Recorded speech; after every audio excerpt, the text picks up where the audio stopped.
The dealership service department, when Hagerstown Ford and Hancock Chevrolet will come to you. They service all makes, all models, and offer full parts and labor warranties. Hagerstown Ford and Hancock Chevrolet will come to your door or office and service your vehicle while you're doing what you need to be doing, conducting that business meeting or mowing the lawn. Why take time out of your busy schedule when you don't have to?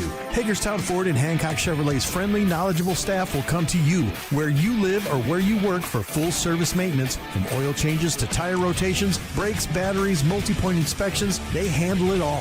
Hagerstown Ford and Hancock Chevrolet is committed to delivering the best of the best to their customers. Trust them to service your vehicle where you're at home or at work. Skip the time-consuming and terminal wait at the dealership. Schedule your appointment at fordofhagerstown.com or hancockchevy.com.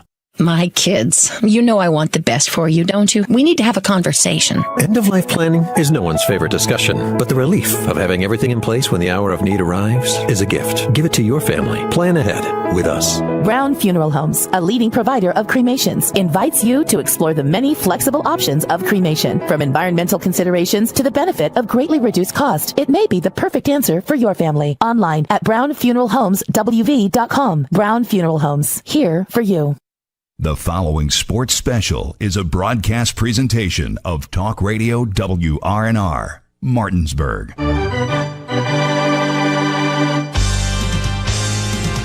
It's time for the fun of a summertime tradition with Little League All-Star Baseball. Play ball! And now, let's go to the ballpark and join our Talk Radio WRNR broadcast team with today's pregame show.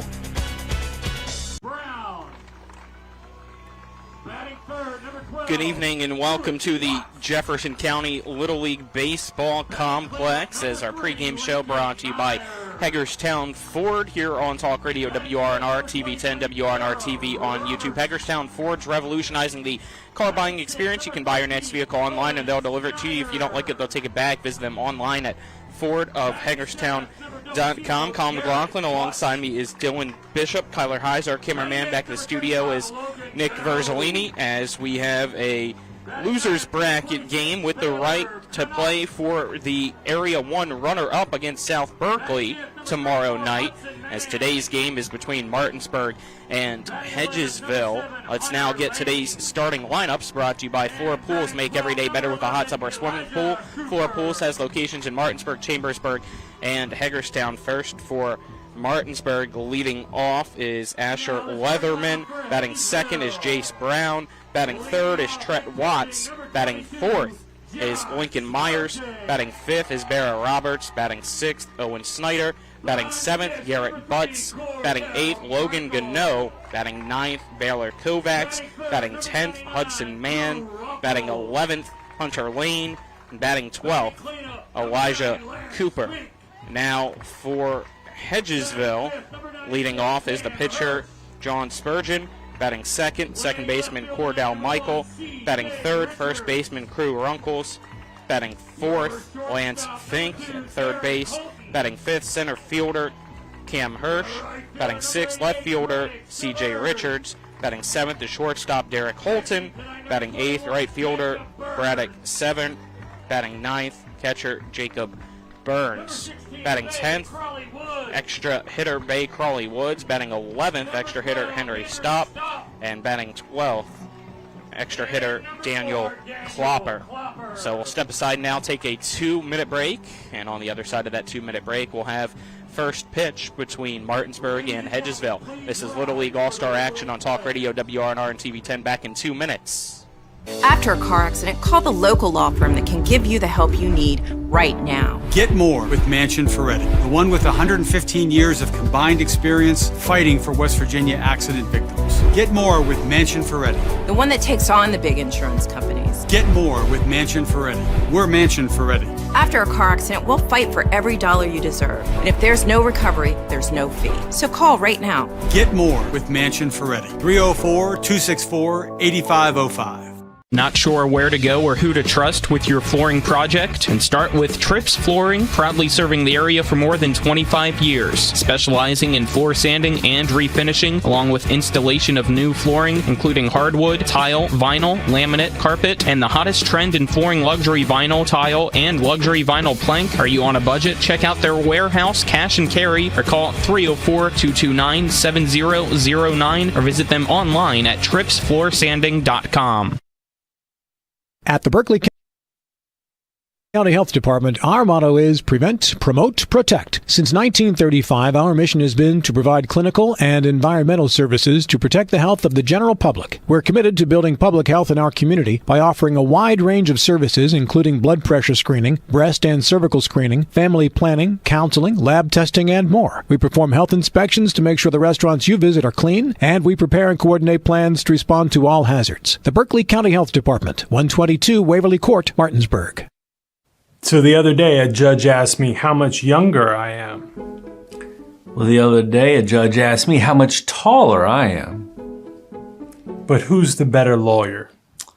Well, that's an easy one. At Skinner, we don't leave results to chance. We fight for what you deserve. If you're hurt and almost heaven, dial the 7s. Double or nothing. SkinnerWins.com.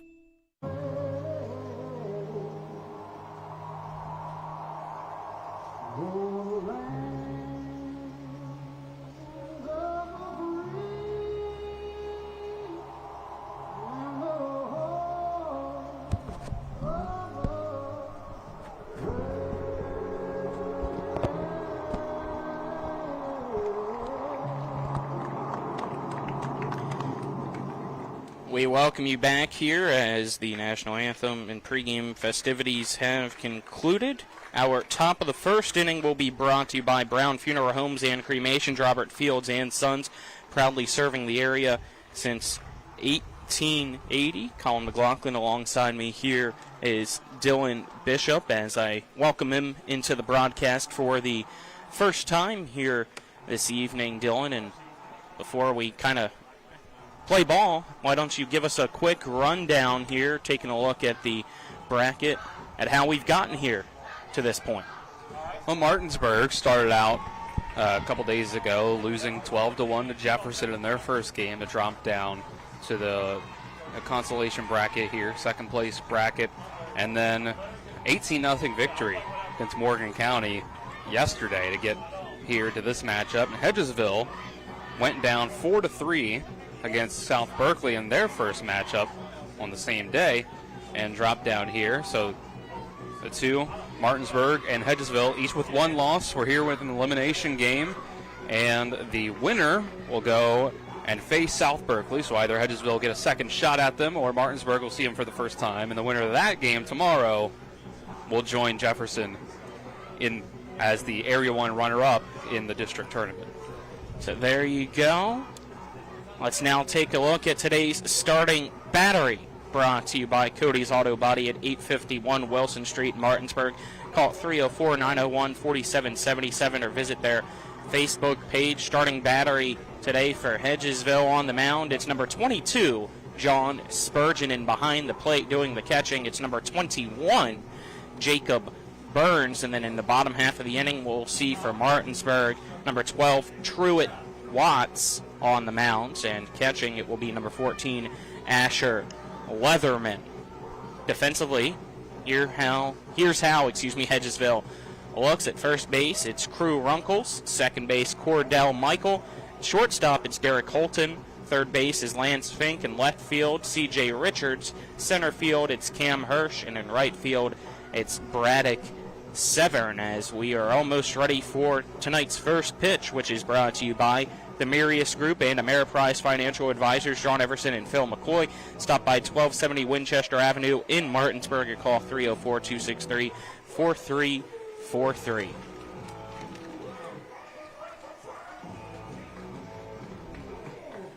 As we'll see Asher Leatherman, the starting catcher for Martinsburg, lead things off here to begin this top of the first, followed by Brown and Watts in this 12-man lineup for the All-Stars of the black and orange Martinsburg. Yeah, up and down start for Martinsburg. Obviously, Jefferson ended up showing what their strength was against South Berkeley yesterday, and were able to go on as the Area 1 champion. So that's got to make Martinsburg feel a little bit better about themselves. You know, they lost by 11 to Jefferson, and South Berkeley went and lost by 10 themselves. So a reset here. And Hedgesville's played one close game. Let's see how the differences in how we got here affects them.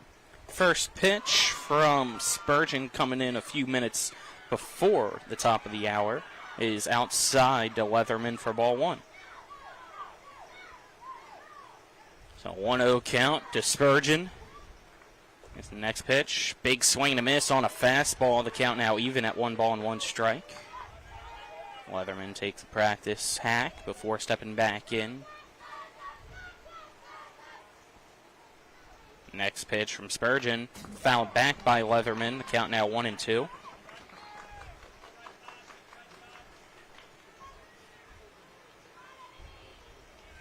Leatherman will step back into the batter's box here on the right-handed side. It's the 1-2 pitch.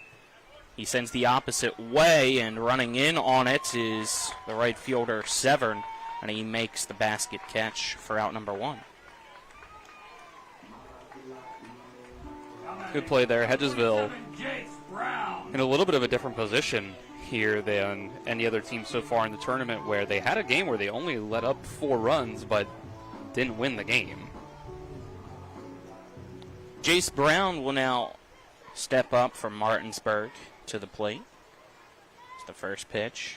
He'll ground right back up the middle, and it bounces over John Spurgeon on top of the pitcher's mound for a 1-out single. There you go for Brown, getting a first hit for Martinsburg of the night. And now it'll be Truett Watts.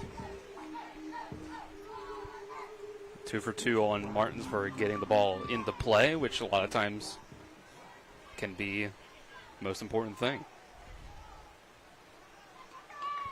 Spurgeon gets the sign from Burns, his catcher. First pitch outside for a ball to Watts. A 1-0 count. 1 out here in the top of the first. Runner on first for Martinsburg.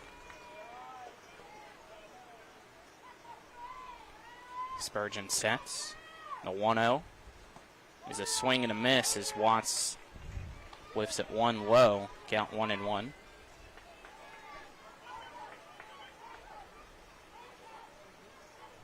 Watts gets the sign from his third base coach. Now steps back in. Here's the pitch. And that's low and away for a ball, as Watts does not chase at the offer this time around, so the count's 2-1.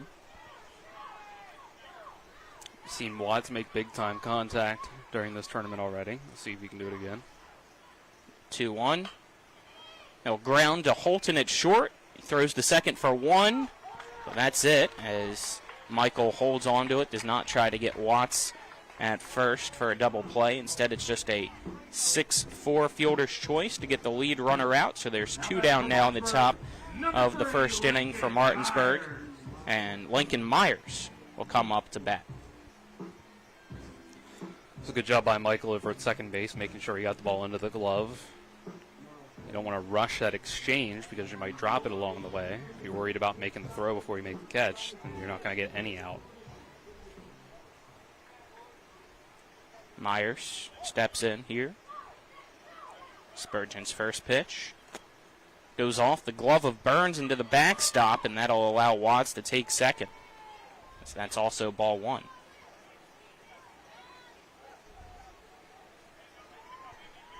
So now Martinsburg has a runner in scoring position here in the top of the first with 2 out. Pitch from Spurgeon. Myers checks, swings, but it's still a strike called by the home plate umpire, so the count 1-1. A nice breaking ball, fell off the table. Got him to chase it. So the count now even. Here comes the next pitch from Spurgeon, and that is a swing and a miss as Myers ahead of the off speed. So the count 1-2. Just about the same thing right there. 2 pitches in a row. We'll see if Spurgeon goes back to it, if he comes with the fastball. Here's the pitch. And he goes back to the breaking ball, and this time it misses, so the count now 2 balls and 2 strikes to Myers. Myers taps the dirt, then taps the plate with the tip of his bat, steps in. Here's the 2-2 pitch. It's inside and called strike 3. Myers goes down looking to end the inning with the first strikeout of the night for John Spurgeon. We'll step aside and take a 1-minute break. It is 0-0 between Martinsburg and Hedgesville, and it'll be Hedgesville's turn to come off the bat in the bottom of the first. You're tuned into Little League All-Star action on Talk Radio WRNR and TV 10. My kids, you know I want the best for you, don't you? We need to have a conversation. End-of-life planning is no one's favorite discussion, but the relief of having everything in place when the hour of need arrives is a gift. Give it to your family. Plan ahead with us. Brown Funeral Homes, a leading provider of cremations, invites you to explore the many flexible options of cremation. From environmental considerations to the benefit of greatly reduced cost, it may be the perfect answer for your family. Online at brownfuneralhomeswv.com. Brown Funeral Homes, here for you. Hi, Crescia Hornby here. Larry DeMarco, broker of Modern Realty Results, believes he has some of the best real estate agents in the Eastern Panhandle. Agents at Modern Realty Results have years of experience and knowledge of the local real estate market. Agents within the office work as a team to provide quality customer service. We strive to always ensure client satisfaction through handling every transaction with honesty and integrity, all while offering competitive rates. Modern Realty Results is veteran-owned and managed. Please call us at 262-4222, modernrealtyresults.com. We welcome you back here as we head now to the bottom of the first, which is brought to you by the Larry DeMarco team at Century 21 Modern Realty Results. Looking for a home in the tri-state area? Call the Larry DeMarco team at 304-250-3551 or visit them online at www.modernrealtyresults.com. Let's now take a look at how Martinsburg is lined up defensively. On the mound, it's Truett Watts catching Asher Leatherman. Over at first base, it's Garrett Butts. Second baseman's Owen Snyder. Shortstop's Barra Roberts. Third base is Jace Brown. Left field is Logan Gano. Center field, Lincoln Myers. And right field, it's Hunter Lane. Due up for Hedgesville, Spurgeon, Michael, and Runkles. That is the 1-2-3 batters in that 12-batter lineup for Hedgesville. So we'll see what they can do to begin here, as defensively they were able to keep Martinsburg scoreless, even with a hit from Jace Brown in the top of the first. We saw a little bit of Watts on the mound in Martinsburg's first game, and he pitched really well in limited action. Got Martinsburg out of a jam. Here's his first pitch. Scoring the bunts is Spurgeon, and it's placed to the third base side. Coming off the mound is Watts. His throw to first, though, not in time. So Spurgeon puts it down and puts himself on base to begin the bottom of the first. Nice piece of hitting, especially the speed of Spurgeon to get down the line.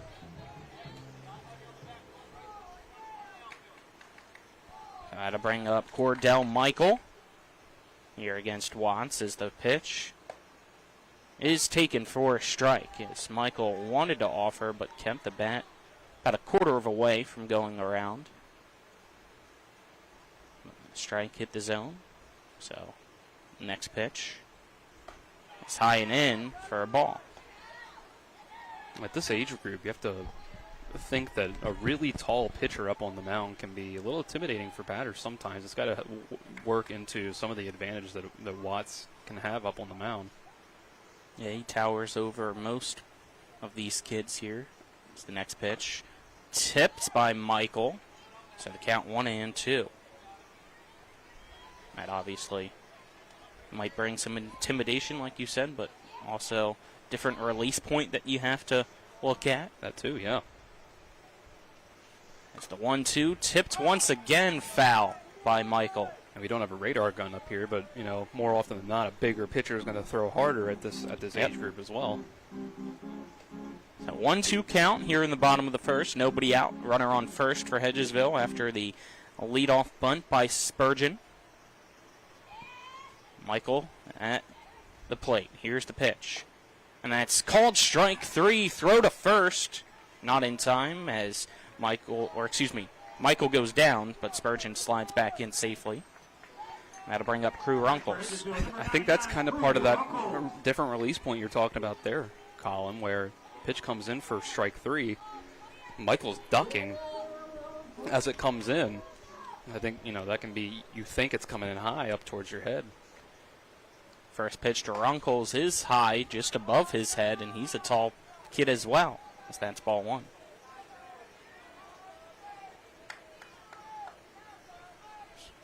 Watts sets. Kick and the pitch. And that is fouled off by Runkles. The count 1-1 now.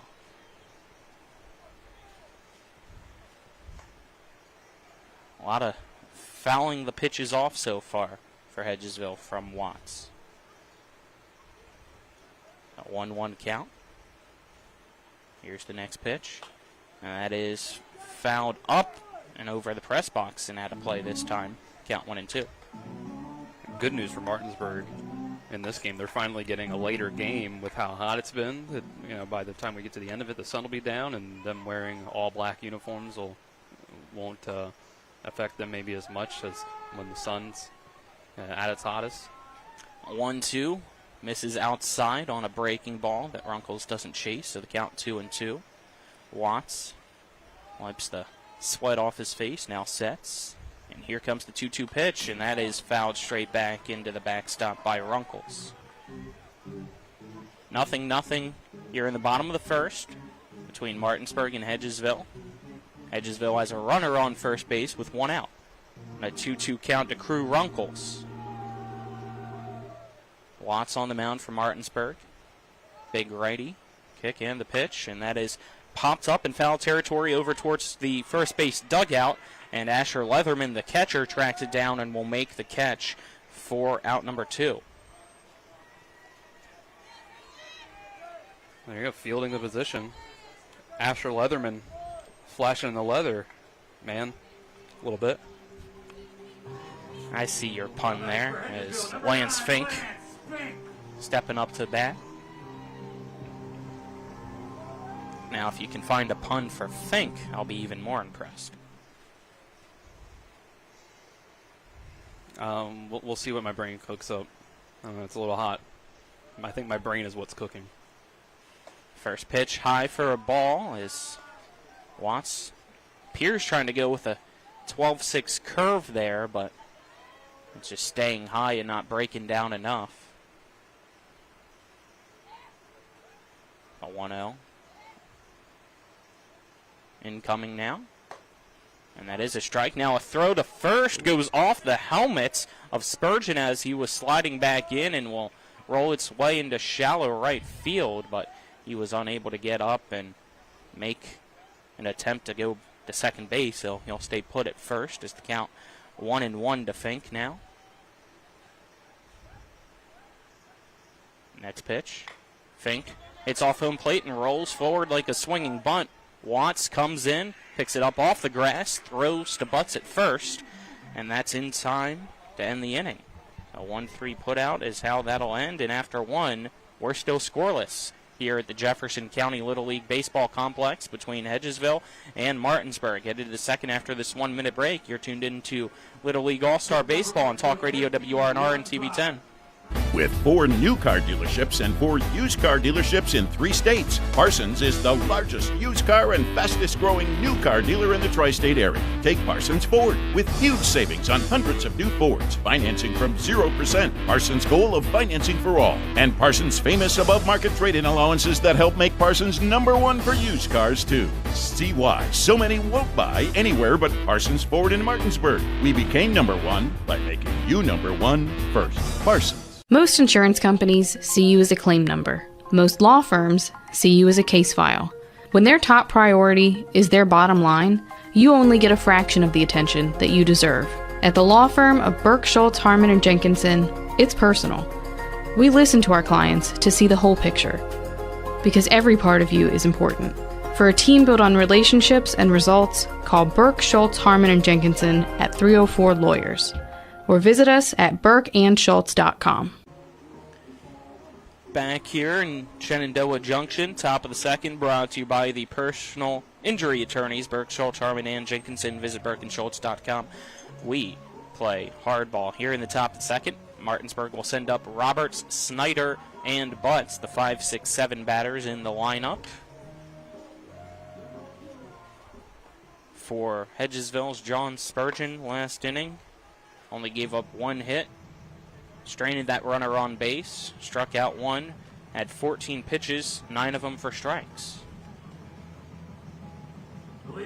So we are scoreless through 1 inning. Winner of this game advances to take on South Berkeley tomorrow for a chance to be the District 6 Area 1 runners-up and head to the district tournament. For the loser, it's all over. The first pitch to Roberts from Spurgeon misses just outside for ball 1. It'd be interesting to see what might end up giving between these two pitchers who are pitching very different styles. 1-0 breaking ball that's grounded back to Spurgeon on the mound from Roberts and goes off the glove of Spurgeon. Right behind him, the shortstop Holton tries to pick it up and throw to first in time, but he can't do so before Roberts gets to first base. It was a good effort by Holton. Just couldn't quite keep his balance. It was going to be a tough play, no matter what.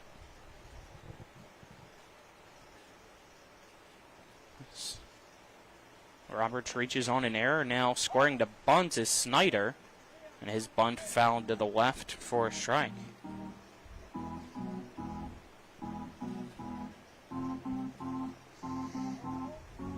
So an 0-1 count to Snyder with the runner on first. I don't hate Martinsburg trying to maybe manufacture a run here early on. He squares to bunt again, pulls the bat back, and it's called strike 2.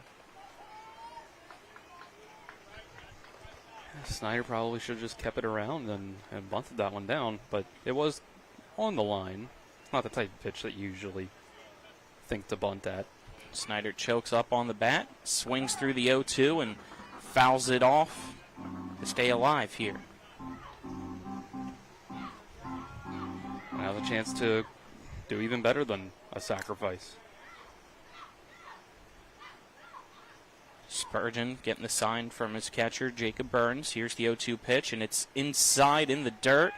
Taking off to second is Roberts, and he's gunned down by Burns. Holton gets it, puts the tag down. That's out number 1. That's just a bad break. And the ball bounces. You think that you're going to be able to make it there, but it was a nice job by the catcher, Burns, to corral it after the bounce and make a quick throw down. A 1-2 fouled off down the first base side by Snyder. I'm not sure, maybe if he thought it got past Burns' glove, might have been blinded as to where the ball was thanks to the poof of the dirt, dust coming up from it. So 1-2 count, 1 out as Snyder grounds this one foul once again, tightly down the first baseline this time. So Snyder will see a 7th pitch of this at bat. He's fighting well from going from starting this at bat, trying to just sacrifice. A 1-2 is a breaking ball, called strike 3 as Snyder goes down looking for out number 2. Spurgeon's pitches have a lot of movement on them. It can fool you into thinking you're going to take a ball, but you got to take the bat off your shoulder if it's close with 2 strikes. That'll bring up Butts. There's the pitch from Spurgeon. Butts grounds down the third baseline. It stays fair as Fink gets it, throws it across to first, and that is out number 3. 3 up, 3 down goes Martinsburg in the top of the second. We're headed to the bottom of the second after this 1-minute break. This is Little League All-Star action on Talk Radio WRNR and TV 10. With 4 new car dealerships and 4 used car dealerships in 3 states, Parsons is the largest used car and fastest growing new car dealer in the tri-state area. Take Parsons Ford with huge savings on hundreds of new Fords, financing from 0%. Parsons' goal of financing for all. And Parsons' famous above-market trade-in allowances that help make Parsons #1 for used cars, too. See why so many won't buy anywhere but Parsons Ford in Martinsburg. We became #1 by making you #1 first. Parsons. Most insurance companies see you as a claim number. Most law firms see you as a case file. When their top priority is their bottom line, you only get a fraction of the attention that you deserve. At the law firm of Burke, Schultz, Harmon, and Jenkinson, it's personal. We listen to our clients to see the whole picture, because every part of you is important. For a team built on relationships and results, call Burke, Schultz, Harmon, and Jenkinson at 304 Lawyers, or visit us at burkeandschultz.com. We welcome you back. Bottom of inning number 2 is where we're at here, still scoreless between Hedgesville and Martinsburg. And our bottom of the second is brought to you by the Berkeley County Health Department. Prevent, Promote, Protect, offering public, clinical, and environmental services at 122 Waverly Court in Martinsburg. And just like Martinsburg had, Hedgesville will send up the 5, 6, 7 batters here in the bottom of the second. Hirsch, Richards, and Holton for Trent Watts. His pitch count is at 15 so far through that first inning. 11 of them 4 strikes. He has 1 strikeout, gave up 1 hit. And here we go. Watts sets. Hirsch is ready. Here's the pitch. And it's a swing and a miss for strike 1.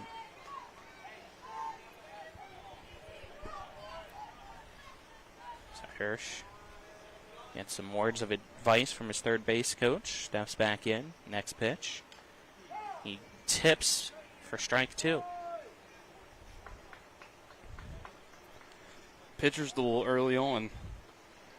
It might be the fact that the sun's kind of coming in from left field, maybe beating down on some of these batters, might affect some of them. Next pitch, he goes with the breaking ball, and it stays inside. Count 1 and 2. Watts sets now. 1-2 pitch to Hirsch.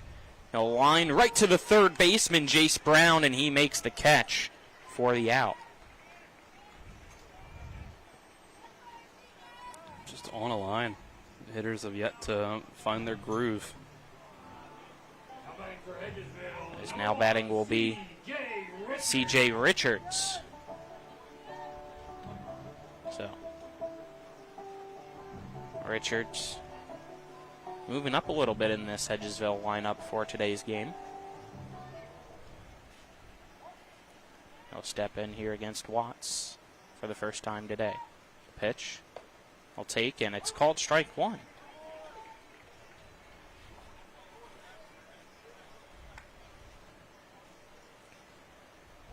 So Richard steps back in. No balls, 1 strike, and 1 out. Here's the next pitch from Watts. And he sends a hard ground ball to Roberts at short. He'll pick it up off the dirt, throw to first, and Butts has it for out number 2. So quickly, 2 up and 2 down here in the bottom of the second for Hedgesville. His now batting will be the shortstop in Holton. Now batting for Hedgesville, number 2, Derek Holton. Martinsburg's fielding well so far. And we saw a few more mistakes in their first game, but they had a clean second game against Morgan County. First pitch to Holton. He'll send a fly ball into left field, and Logan Gano makes the catch to end the inning. As 3 up and 3 down goes Hedgesville on 2, 4, 6, 7 pitches. So 22 total for Truett Watts After 2, we're still scoreless. This is Little League Baseball on Talk Radio WRNR and TV 10. Radon is the second leading cause of lung cancer deaths in the United States each year. But do you know the radon levels in your home? Home is a place to live, love, and laugh, not a place to breathe air containing radon. The Berkeley and Morgan County Health Departments are distributing free confidential radon test kits, and you can get yours at the Berkeley County Health Department office in Martinsburg and the Morgan County Health Department office in Berkeley Springs. Protect your home and family. Get your free radon test kit today. This new Rockstar Rewards card really rocks. You get 3 times more points and other cool stuff. It can turn water into gas. Boom! You get 10 cents off a gallon for the first 30 days and 3 cents after that. You have 1,000 points. I'll be back. It's like stealing candy from a baby. Bam! It's a piece of cake. It's like shooting fish in a barrel. They even give you a free gift on your birthday. Woohoo! And it turns water into wine. No. Get the new Rockstar Rewards card and get more stuff. It's a no-brainer. We welcome you back here. Top of the 3rd inning is brought to you by WV Medicine, Berkeley and Jefferson Medical Centers, leading healthcare here and everywhere. Scoreless here between Hedgesville and Martinsburg so far after 2 innings played. Due up for Martinsburg, it's Gano, Kovacs, and Mann, the 8, 9, 10 batters in the lineup. 24 pitches so far for John Spurgeon, 17 of them 4 strikes. So both pitchers pretty efficient so far. Yeah, these haven't been strikeout pitchers so far. They're making the other team put the ball into play, and so far it's been pretty softly hit balls that the defense has been able to make plays on. First pitch, missing high and outside for ball 1 to Gano.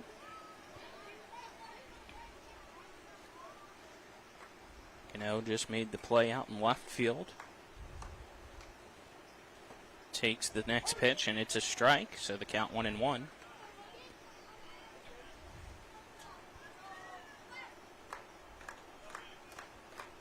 John Spurgeon sets. The 1-1 pitch.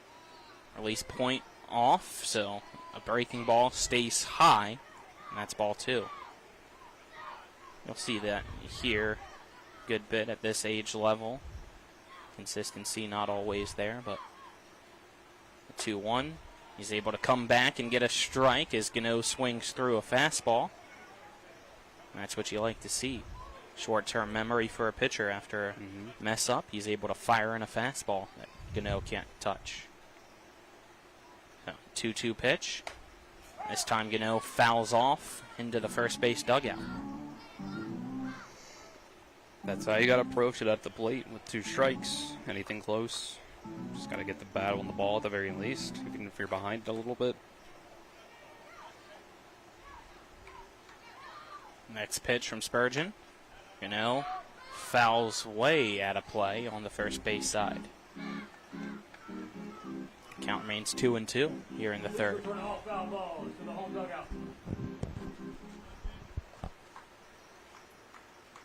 Spurgeon sets. Here's the pitch, and it's a swing and a miss. Drop 3rd strike. Gano tries to take off down the first base line, and Burns throws it to Runkles for out number 1.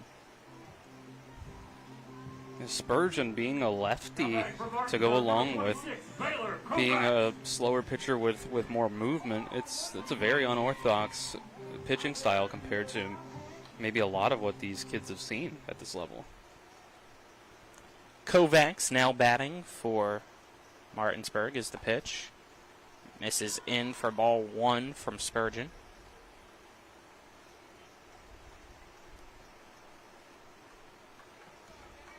Spurgeon gets the ball back from Burns. Now gets the sign from Burns as the pitch. Grounded off home plate. Rolls right back to the pitcher Spurgeon, who charges in, gets it off the grass, and throws to first for out number 2.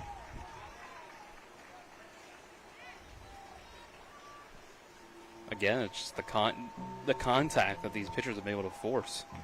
They're able to do it a lot, and in a way that these batters can't get really solid contact on the drive into the gaps.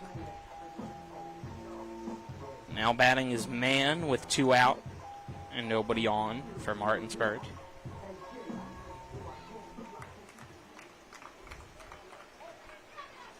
Spurgeon nods, kicks, and pitches, and that is fouled off the backstop for strike one by Mann.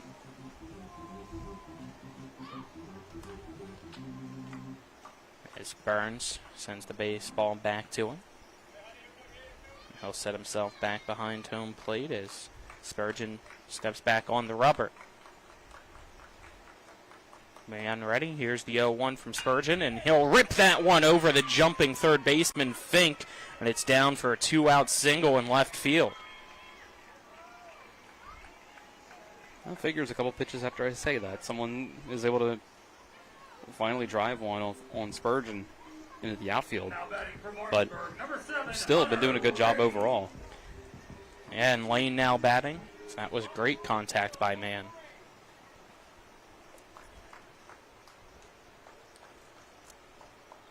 Squaring the bunt is Lane. He pulls the bat back, and it looks like that hit him. Yep. I saw it hit something. I wasn't sure if it was the bat or him. Plate umpire says it was him and that he had the bat back, so no swing as Hedgesville's dugout asking. So a hit by pitch puts Lane at first and Mann at second with 2 out and Cooper up to bat. Cooper showing a bunt, pulling it back on the first pitch, comes in for a strike. Yeah, with 2 outs here. Interesting play by Martinsburg. Maybe just trying to throw off Spurgeon a little bit and get him to be behind in the count. Next pitch, swing and a miss. Strike 2 to Cooper. If Cooper can get on base, you're back to the top of the order with either 2 runners on, a run driven in, or bases loaded. 0-2 count as the pitch from Spurgeon misses inside for a ball. The count now 1-2. Top of the third, scoreless between Hedgesville and Martinsburg. Martinsburg threatening, though, with runners at first and second as the pitch from Spurgeon. Fouled back by Cooper. Count remains 1 ball and 2 strikes.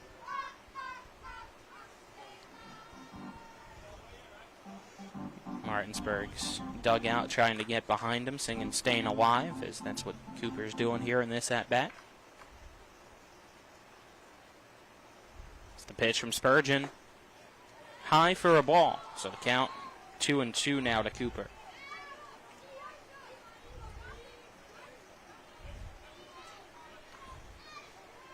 Martinsburg hasn't had many of these opportunities. Next pitch. Oh, late strike 3 Yeah, late call. strike 3 called. I was waiting to see as Cooper goes down at, I believe, swinging, they say. So 2 get left stranded, and it stays 0-0 as we head to the bottom of the third between Martinsburg and Hedgesville. This is Little League All-Star action on Talk Radio WRNR and TV 10 back in 1 minute. When it comes to surgery, experience and innovation matter. At WVU Medicine, our board-certified surgeons use the latest robotic and minimally invasive techniques to provide better outcomes and faster recoveries. We offer a full range of procedures, including advanced hernia repair, anti-reflux surgery, breast cancer surgery, colon resection, gallbladder removal, skin cancer, and lesion removal. Trust the region's leader in advanced surgical care. Call WVU Medicine Surgery today at 304-596-2150. So the other day, a judge asked me how much younger I am. Well, the other day, a judge asked me how much taller I am. But who's the better lawyer? Well, that's an easy one. At Skinner, we don't leave results to chance. We fight for what you deserve. If you're hurt in almost heaven, dial the 7s. Double or nothing. SkinnerWins.com. We welcome you back. Bottom of inning number 3 is brought to you by Rock's Local Markets with locations around the Panhandle. Fast, fresh, friendly Rock's. Severn Burns and Crawley Woods, 8, 9, 10 batters in the lineup for Hedgesville, due up here in the bottom of the third. Leading off for Hedgesville, number 88, Braddock Severn. Severn, the lefty here against Truett Watts. We'll see which team figures out the other on the mound first.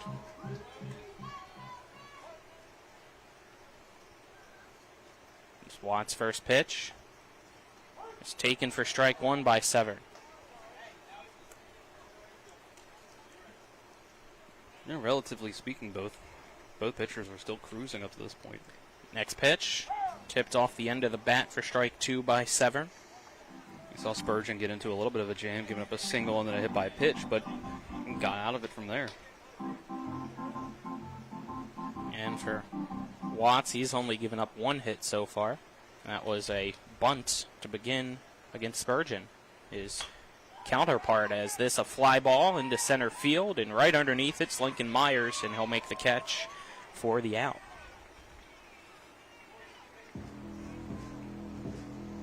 One of the better hit balls from Hedgesville, but right at somebody. So one down as Jacob Burns now will come up the bat. As Watts sets, kicks and fires, and that is a ground ball by Burns to third base. Brown throws it across the diamond, and that's out number two.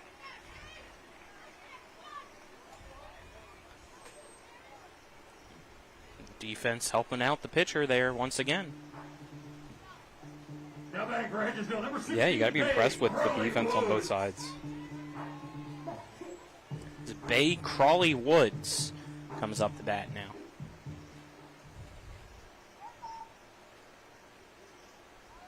Watts sends the first pitch, and it stays high for ball one.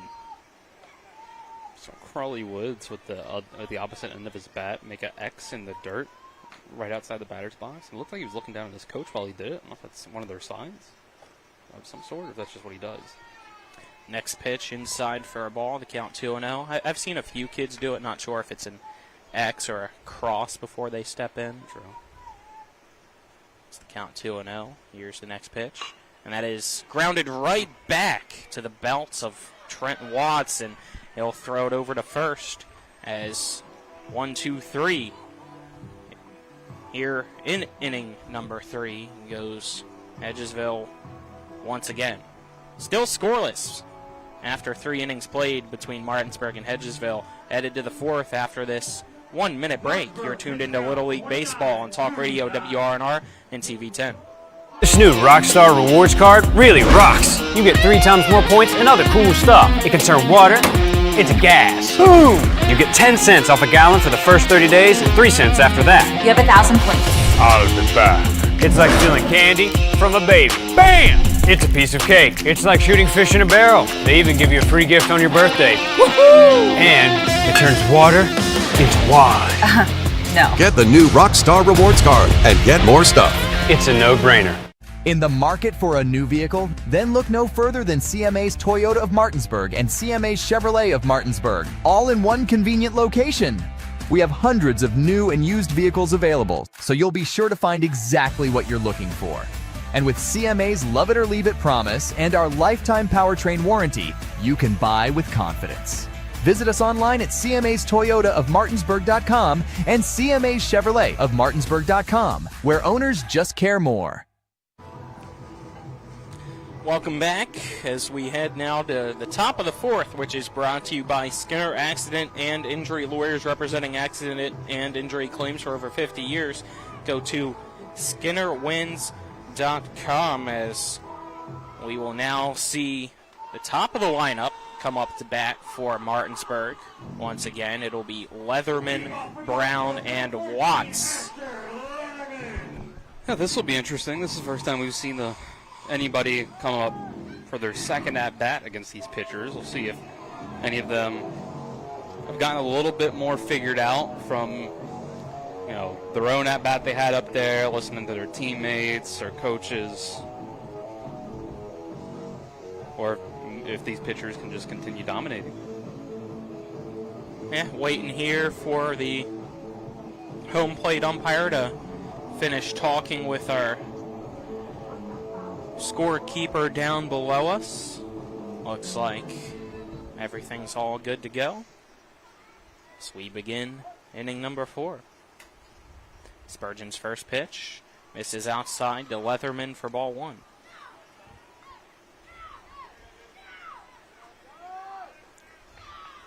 Leatherman flew out to right field his last time up. His next pitch, he'll rip foul over the first base dugout. Count 1-1.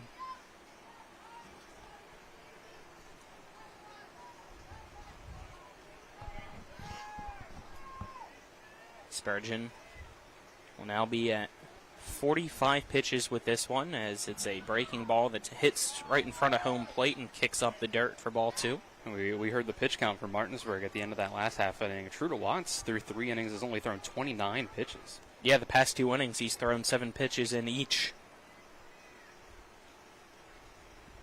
Next pitch, outside for a ball. The count 3-1 to Leatherman. And we nearly saw him throw that many in about 1 inning of work in Martinsburg's first game against Jefferson. Next pitch, 3-1 is fouled off. So the count now full at 3-2. Yeah, I mean, he threw 15 in the first inning. He hasn't thrown 15 total sets. Yeah, I just feel like this is going to have to try to work that count a little more, but Watts is throwing a lot of strikes. Looks like we're going to get a new baseball here for John Spurgeon to throw before the next pitch to Leatherman. 3 balls, 2 strikes here to the leadoff batter. Spurgeon taking his time. Here's the payoff pitch, and that is grounded right back to him from Leatherman, and he'll toss it over to Runkles at first for out number 1. Now batting for Martinsburg, number 27, Jace. As Jace Brown will now come up to bat, and he's singled his last time up. A rare sight in this one. Yeah. Taken after his brother? Maybe. At least he is with wearing number 27.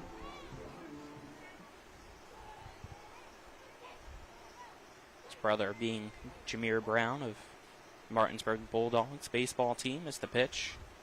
Way outside for a ball. And of Post 14, who, yep, if this tournament had been delayed, hadn't been pushed back a day at the start of it because of the rain, we would have Post 14's game tomorrow. But instead we'll have to wait until next Tuesday for the next Post 14 game. A 1-0 count as the next pitch. Swing and a miss by Brown as he couldn't catch that one, so the count 1-1. Spurgeon so far so good against the top of the order for the second time. But it's early in this one. In this at-bat. In his stretch against the top of the order again. Spurgeon steps off the back of the mound to reset here before the 1-1 pitch to Brown. Step back up now. Brown ready to go. Here's the next pitch, and that is low and inside for ball 2. Is that one in the dirt? So 2 balls, 1 strike, 1 out, nobody on. Top of the 4th, it's Martinsburg and Hedgesville doing battle with the right to play for the runner-up here in Area 1 against South Berkeley tomorrow at 7. And this one by Brown sent into left center field on the fly. And underneath it goes Cam Hirsch and makes the catch for the out.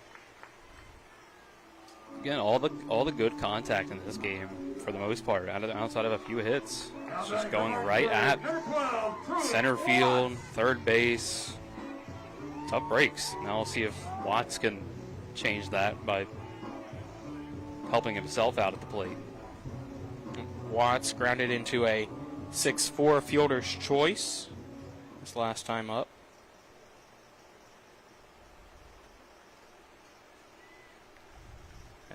I'll take the first pitch, and that misses for a ball.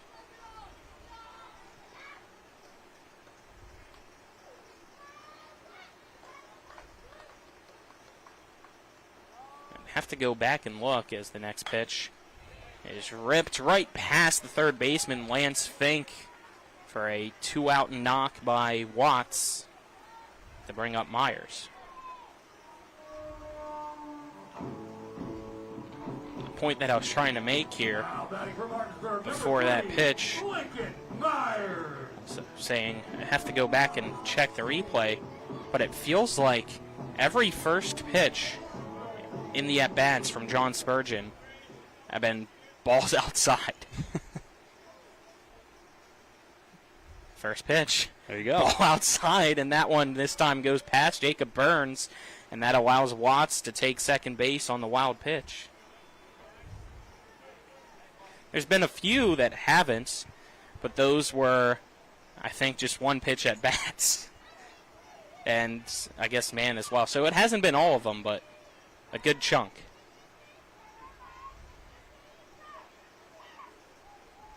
Myers squares to bunts. Is the pitch fastball inside, almost hits him, but he's able to jump out of the way for ball 2. So 2 balls, no strikes. 2 out here in the top of the 4th. Martinsburg has a runner on second, trying to break this scoreless tie. Spurgeon sets, kicks, and here's the pitch, and that is a strike as Myers squared the bunt, pulled it back, but the strike still right down the heart of the plate. Really got to make the most of your opportunities in this game. There's a Martinsburg again with a runner on second. Haven't seen many runners get to third, even. 2-1, tipped by Myers on the swing for strike 2. Have we seen any runners get to third? Maybe one? Nope. I don't think so. Let me double check here. No. I had a feeling there wasn't. Just thought maybe I could be forgetting one, but no. Nope. For Hedgesville, they've only reached first, and for Martinsburg, they've now reached second base twice. The 2-2 pitch, way high and outside, and there you go. Finally, a runner at third as Spurgeon sailed that one. Count now full to Myers at 3-2. And Watts, the base runner, at third. I'll have to take the blame for bringing it up, I guess. So full count with 2 out. Here to Myers. The pitch from Spurgeon. Lines foul down the third base line.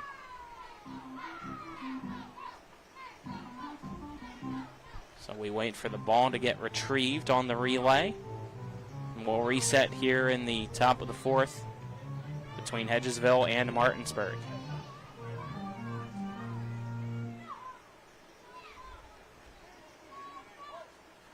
Spurgeon locks in on the mound. Myers steps in. Here's the 3-2, and that is blooped.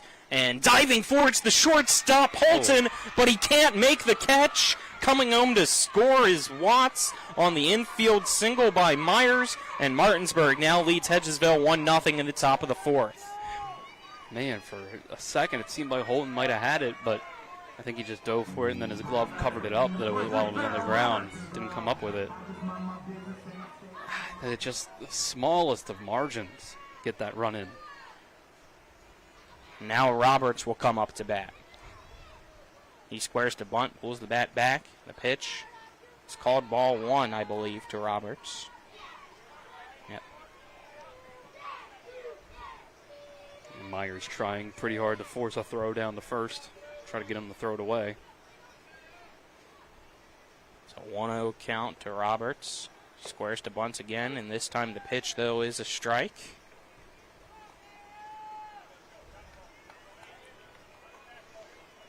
So 1-1 count to Roberts. He reached first his last time up on an error by Spurgeon, but later was caught stealing. Roberts calls time and steps out of the box for a brief moment. Step back in is the 1-1 pitch. Breaking ball, called strike 2. So Roberts now behind in the count, 1 ball, 2 strikes. Runner at first with 2 out here in the top of the 4th. Spurgeon kicks and fires. And a swing and a miss, strike 3. Roberts chases one in the opposite batter's box to end the inning. But Martinsburg takes a 1-0 lead off of 2 hits by Watts and Myers. Headed to the bottom of the fourth after this 1-minute break. See if Hedgesville can respond. This is Little League All-Star action on Talk Radio WRNR and TV10. When will I be able to retire? How do I make the most of the money I have? How can I leave a lasting legacy to my loved ones? I'm John Everson, Private Wealth Advisor with the Mirius Group, a private wealth advisory practice of Ameriprise Financial Services Incorporated. Call us today at 304-263-4343 to help you make the most of your financial future. Our office is located at 1270 Winchester Avenue, Martinsburg, West Virginia. Ameriprise Financial Services Incorporated, member FINRA and SIPC. The Palace Lounge in Martinsburg is the place to be. Join us every night to relax and enjoy football or basketball games featuring either the Martinsburg Bulldogs, Shepherd University Rams, or West Virginia Mountaineers. We will have steak night every Wednesday, trip nights every Thursday, and now taco and margarita nights every Tuesday. You can find us on Facebook or call 304-267-7520. The Palace Lounge is located at 1350 Edwin Miller Boulevard in Martinsburg. We welcome you back here as we now are in the bottom of inning number 4, brought to you by Floor Pools. Make every day better with a hot tub or swimming pool. Floor Pools has locations in Martinsburg, Chambersburg, and Hagerstown. 1-0 Martinsburg now leads Hedgesville. Due up for Hedgesville, Snyder, Butts, and Gano, the 6, 7, 8 batters in its lineup.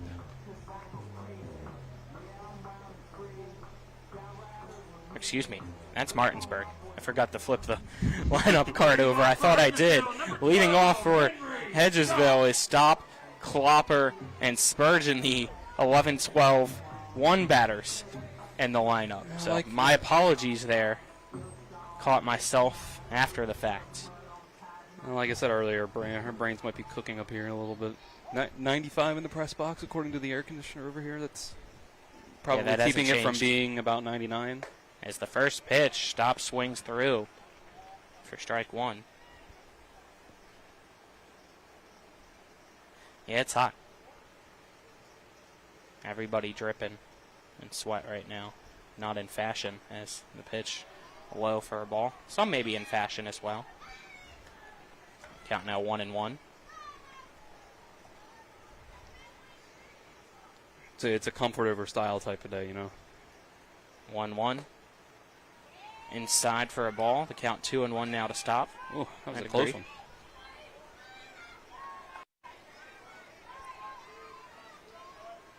Watts sets here. The 2-1. Outside for a ball. The count now 3-1. Watts. A ball away from issuing his first walk of the night. Here's the 3-1. And that is grounded foul down the third base side by Stop. Count 3-2.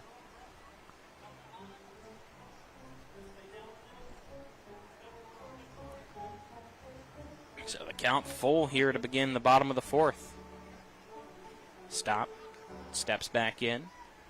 Watts sets, rocks, kicks, fires the payoff pitch, and that is just fouled off by Stop. Great job getting contact there to stay alive. Stop kind of stepped out of the box during that swing, though, or kind of opened his stance up a little bit. So if you're Watts and you see that, I think you should try to go closer to the outside corner. Once again, the 3-2 pitch. That's sent into right center field. Tracking it down and diving for it is Myers. And I think it rolls off his glove, and thinking 3 is Stop as the throw bobbled by Snyder, or Roberts, I believe, actually, from the throw lane. So a leadoff triple for Stop here. That was pretty much just perfectly placed in the gap. Myers was at least able to run over and get his glove on it as he dove, but couldn't make the play. Yeah, I still feel like you ruled that a triple and not an error by Myers. Yeah, it would have been a tough play to make. Really impressive one. But hey, for the first time tonight, Hedgesville has a runner on third. Yep, it's first hit since leading off the bottom of the first. Yeah, Watts seemed, just from body language from up here in the press box, seemed a little more tired to start this inning. When he got out there just after first few pitches, seemed like the heat might have been getting to him a little more than it was in the first 3 innings, wiping the sweat a little more. So, I mean, this is big for Hedgesville to be able to get that runner on third to lead off the inning. Yeah, and it's coming from the bottom of the lineup there, as now batting will be the final spot in the 12-man lineup, and Klopper. It's the infield in with nobody out. Watts, after the mound visit, ready to go. Here's the pitch. Klopper squares to bunts, and it's right back up to the pitcher, and nobody's covering first. So it's an infield hit for Klopper, putting runners on the corners.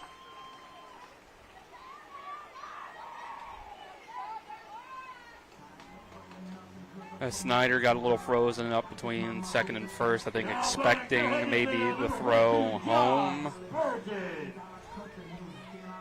It's not the worst thing in the world if you make that throw to first and it's off target, or if the runner tries to go home on the throw and ends up giving up that run.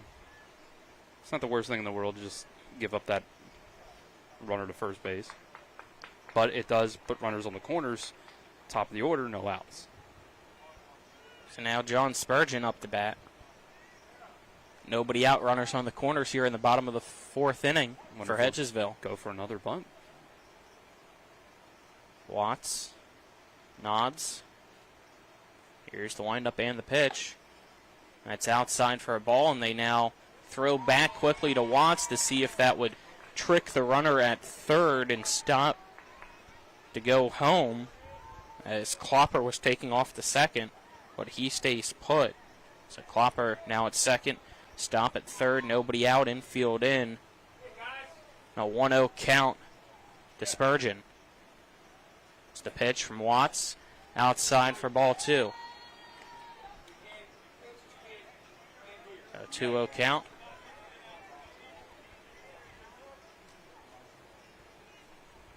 To Spurgeon.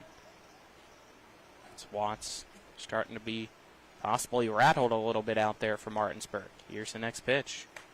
And that one down the first base side and foul by Spurgeon. The count 2-1. That would have stayed fair. That definitely would have given Hedgesville a lead. Oh, yeah. He was trying to place that one down the line. No, Watts has himself in a jam here. And I think you can tell. 4 innings being out there on the mound in the heat, getting to him a little bit. 2-1 pitch. Fastball called strike 2 on the inside corner to Spurgeon. He's recovered nicely here, though. 2 straight strikes.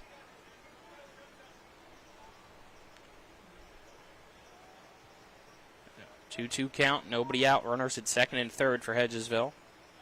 Watts with the 2-2 pitch. Did he go around? Check swing. They say no. So the count full to Spurgeon now. 3 balls and 2 strikes. That as close as it gets. Yeah, really late decision by Spurgeon to hold it back, but from here that looked like the right call. But this isn't the right angle. But great job to hold it back. Here's the payoff pitch on the 3-2, and that is outside for ball 4. Now the bases are loaded for Hedgesville. Now batting for Hedgesville, number 3, Cordell Michael. Cordell Michael will come up to bat. Doesn't get much of a better opportunity. I'd say it doesn't. It's not any better of an opportunity here for Hedgesville. Bases loaded, no outs. Down by a run. The way Spurgeon's been pitching, if you can drive in all of these runs, you might not ever let go of the lead. Cordell Michael up to bat. Pitch. I'll swing through for strike 1. Now, if you're Michael up at the plate, you can't be of the mindset of trying to drive in all those runs at once. Just take what the pitcher gives you. Watts sets. Here's the 0-1 pitch. That is low for a ball. The count now 1-1 to Michael.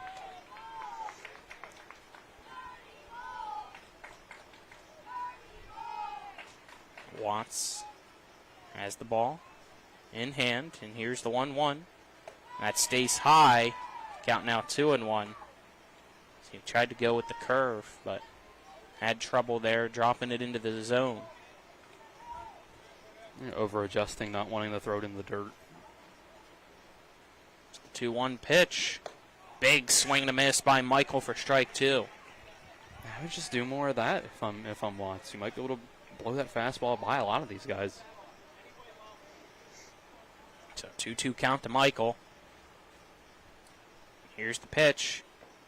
And that one's low for ball 3. So 3 balls, 2 strikes.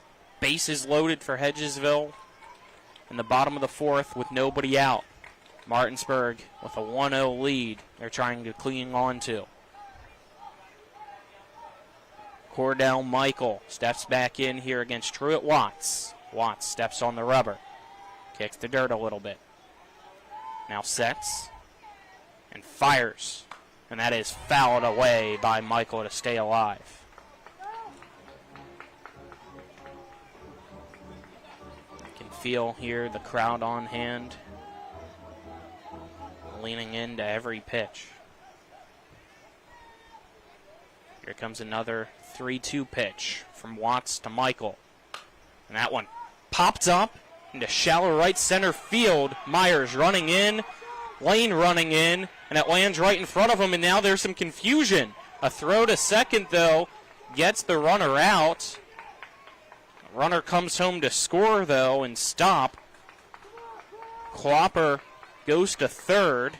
Michael's safe at first, and we're tied at 1. Wow. That's a tough break for Martinsburg. That's miscommunication on. But now here's where things get interesting. They're going to see if there was an infield fly, maybe? I don't know if that's what the conversation is or not. Or if the runner was just out at second, might have actually been the conversation. But now Martinsburg wants to come out and ask for the infield fly. Yes, it landed in the grass, but that was in shallow part of the field. So let's see if we can maybe pick up this conversation below us.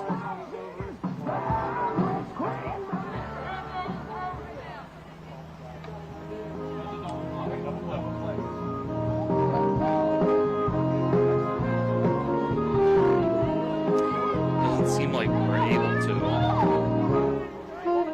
Yeah, the music kind of getting picked up. I heard a comment made that maybe it was a double play, so maybe it's infield fly, therefore Michael would be out, and once the ball dropped, it was when Stop took off home, so he still tagged up and counts, and it looks like that's the case here.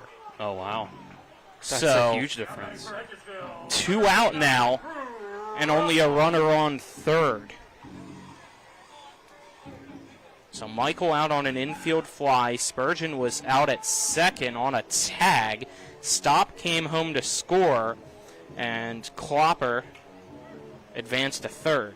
And now it will be Crew Runkles up to bat here in the bottom of the 4th. So I believe we've gotten everything cleared up now. A lot going on there after that. Yeah, and it makes all the difference in the world to where now that runner from third can't come home on a sacrifice of any kind. It's only 1-1, and you've got 2 outs. That first pitch to Runkles is dropped in on a breaking ball for strike 1. It's an 0-1 count. Watts taking his time out there now, fires. And that's a big swing and a miss by Runkles for strike 2. He was ahead of that one. And that little stoppage gave Watts a little bit of time to rest. Not throwing a pitch during that little time. See if it helps him out. Here's the 0-2. That's way outside as Runkles doesn't chase at it. Count 1-2.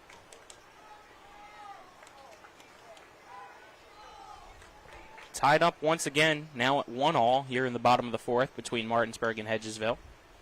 It's Watts. Pitch, low. Check swing. Appeal to first. They say Runkles did not go around, so the count 2 balls and 2 strikes.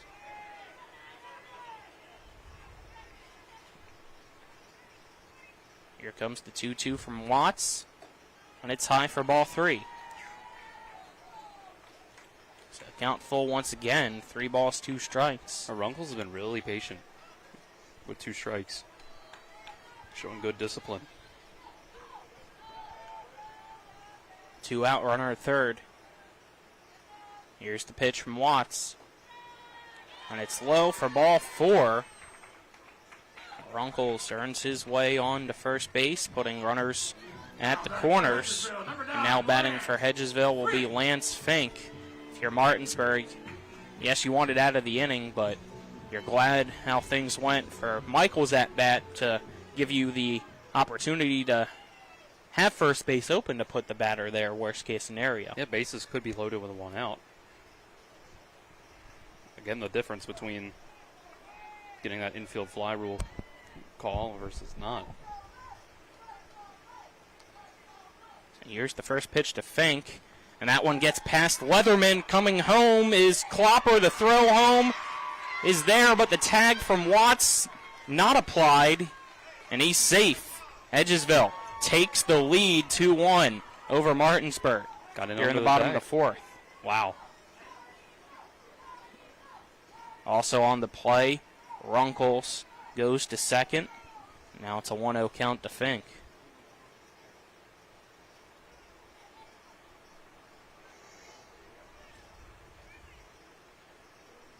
I'd like to see if Klopper actually touched home plate or not, if we could get a replay. Home plate umpire signaled safe, but we saw him run over and then turn around and come back for a brief moment as Fink sends this one down the first base line, and it hooks foul.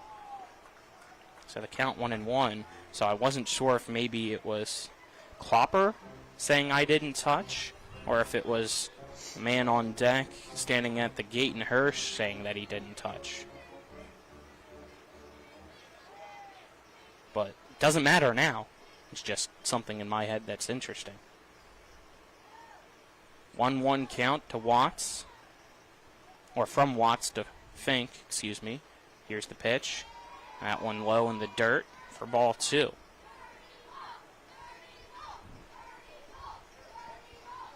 So 2-out rally here for Hedgesville in the bottom of the fourth. So Watts sets. Here's the pitch. That is high for ball 3.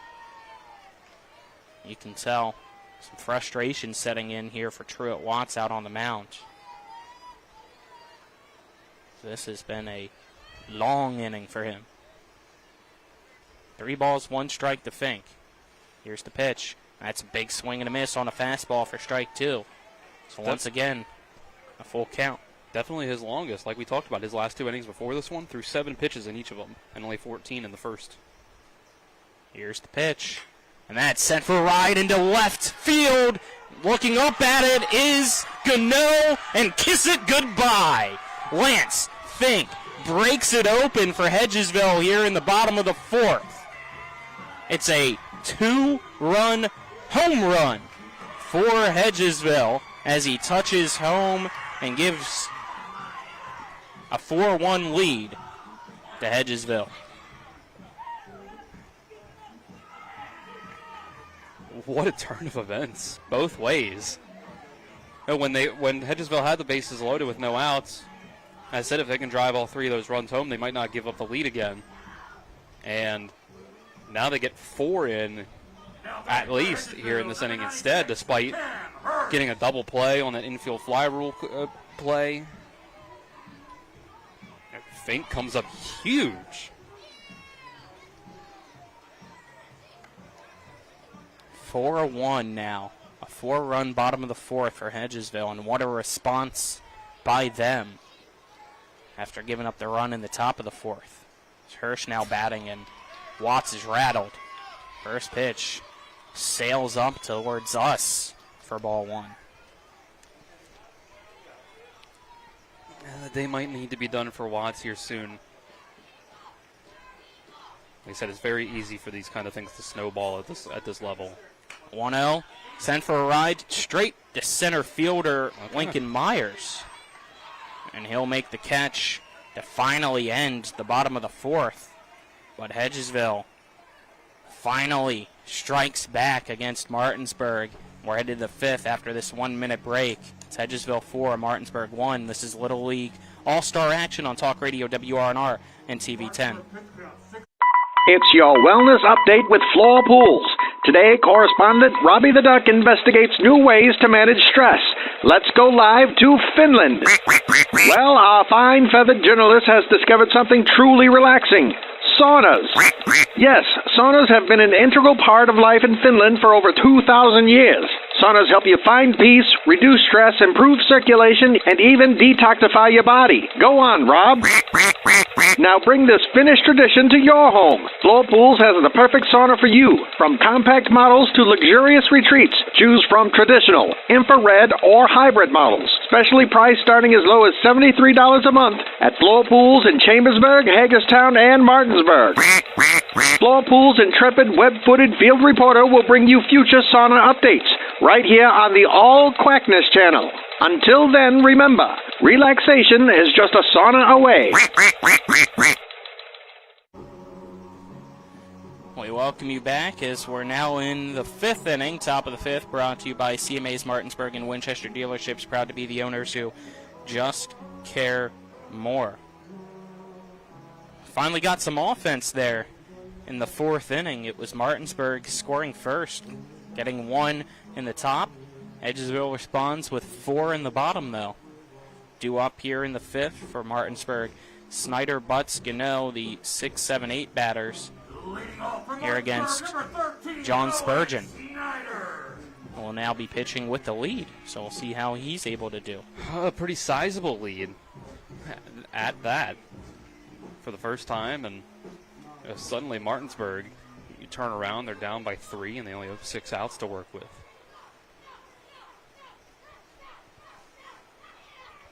Spurgeon sets. Snyder squares to bunt as the first pitch, though, ricochets off home plate for ball 1.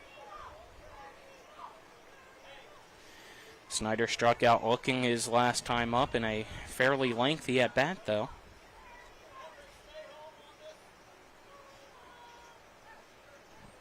Spurgeon with the pitch. Scoring the bunt again is Snyder. Is the pitch low once again for ball 2. You can hear Martinsburg's dugout trying to make some noise to get into the head of Spurgeon.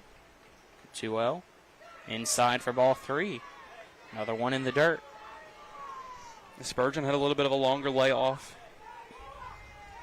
there with his team putting up 4 runs. And he's thrown quite a few pitches at this point. 3-0. And that one catches the zone for a strike. So count now 3-1 to Snyder. Snyder still squaring up the bunt and pulling the bat back each time. See if he does it here with the 3-1. It's the pitch. He does. And this time it's ball 4. So Snyder gets a leadoff walk. So that'll bring up Butts with the runner on first. And we'll first have a time here, mound visit, and it looks like maybe it was a short leash for John Spurgeon possibly here in the 5th. Maybe. It could just be a mound visit because that did look like a much worse start to an at-bat, to an inning than we've seen so far. But yeah, it looks like you're right. He's going to stay in. Just a little bit of a pep talk after a shaky first at-bat of the inning. You could tell that he looked a little off compared to what we've seen from him in the first 4 innings. Now batting for Martinsburg. Yeah, I was just trying to read the body language of Lance Fink, and with Klopper over in the bullpen, along with Runkles, I wasn't sure. So. Bunt squares the bunt as the first pitch from Spurgeon way high and outside. It sails straight to the backstop. Snyder moves his way to second.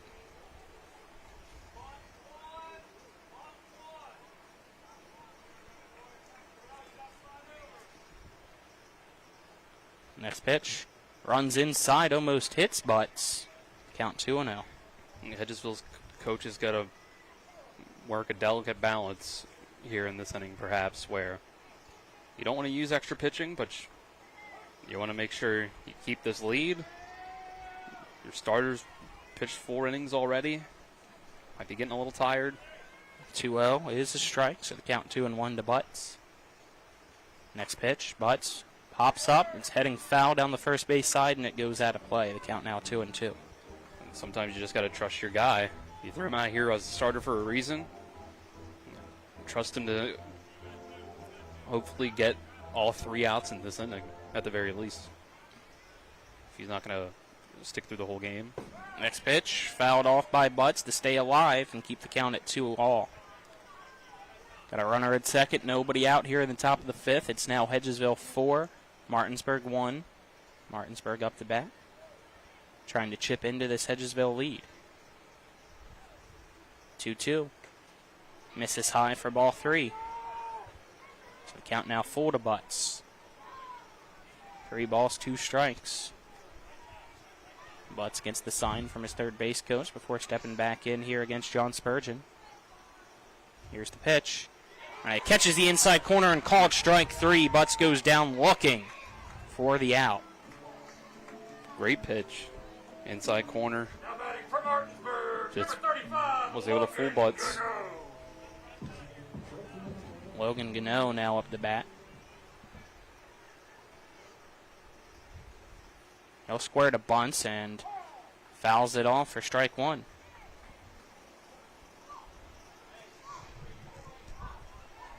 An 0-1 count.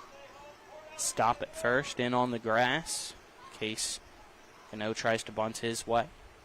Is this pitch high and outside, though the count 1-1.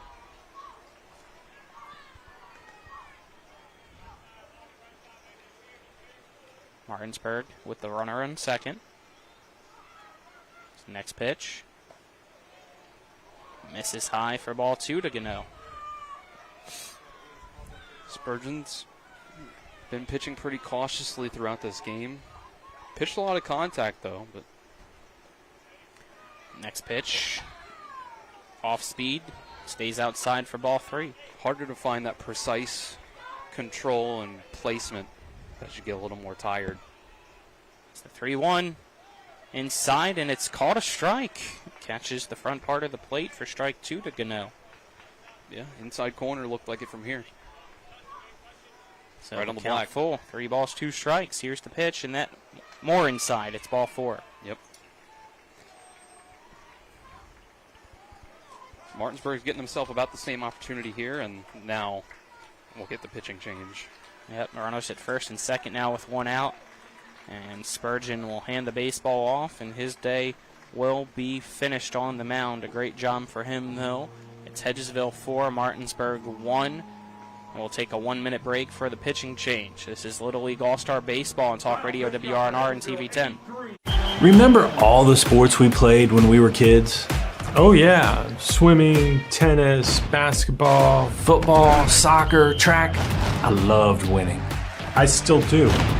Our competitive spirit is still going strong. But now we use it to win for our clients. If you've been hurt in almost heaven, call the Sevens, 304-777-7777. SkinnerWins.com. With a great selection comes great possibilities. And at CMA's CDJR of Martinsburg, the possibilities are endless. Shop our amazing selection of new vehicles like the Ram 1500. And right now, save on new Jeeps like the Wrangler and Grand Cherokee models. Plus, every Jeep purchase comes with our Jeep Wave program. So wherever your possibilities take you, you'll be connected. Shop CMA's CDJR of Martinsburg today. Owners just care more. We welcome you back here as we have a call to the bullpen brought to you by Smallwood and Small Insurance in Martinsburg, your total insurance solution located at 1250 Edwin Miller Boulevard, Suite 301 in Martinsburg. Call 304-263-3361.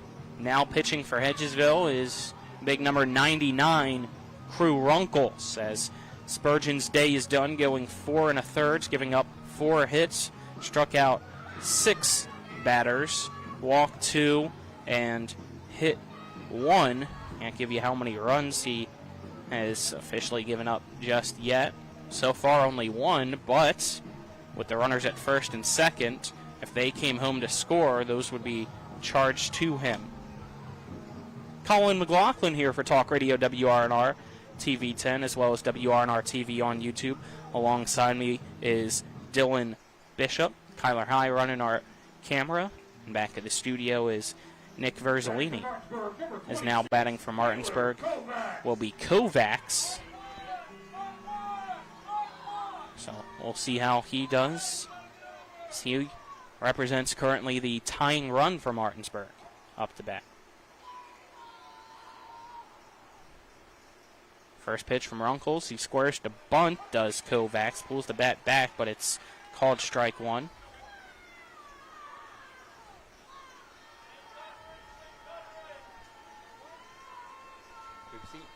We've seen fresh arms do really well out Next of the bullpen, pitch. but not It's a good start. Kovacs. He went with a half swing. Are they going to appeal to say if he went around? They do, and first base umpire says he did not go around. So that's a hit by pitch to load the bases. You're in the top of the 5th for Martinsburg. It looked like the first base umpire already said that he didn't go. Now home plate umpire is going to go talk with him, though. It's a quick talk. Seemed no. that way to me, too. Yeah. So Mann will now be up to bat.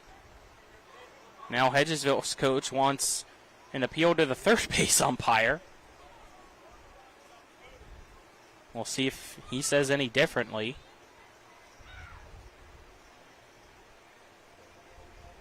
So waiting here for that before Mann's at bat.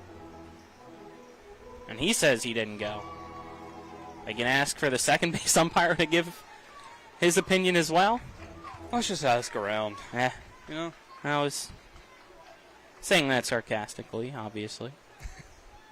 Just having some fun. Wasn't sure if they wanted a unanimous opinion or not, but here we go. Hudson Mann with the bases loaded and 1 out. Here in the top of the 5th for Martinsburg against Crew Runkles. Squares to bunt and pulls the bat back as the fastball is there for strike 1.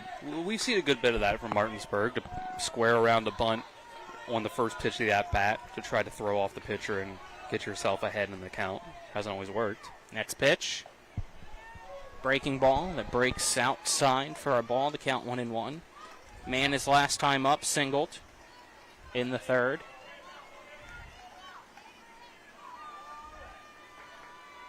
Runkles with the 1-1 pitch. Mann pops up. It's headed foul and out of play for strike 2. Hedgesville will only need 3 outs to win the game if they can get out of this inning with the lead still intact. So this is a big spot for Runkles to come in. 1-2 count. Runkles sets. Here's the pitch. That grounded right back to Runkles. He'll throw to first for 1 and stop. With the base runner coming at him, didn't feel like he could get the throw home to Crawley Woods. So coming home to score is Snyder, making it 4-2.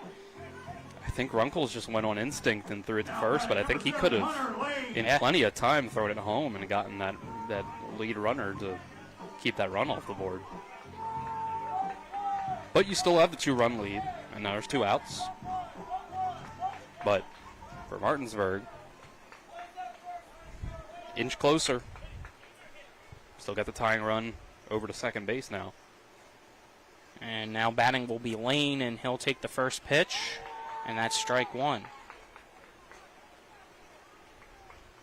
So runners at second and third, 2 outs here in the top of the 5th.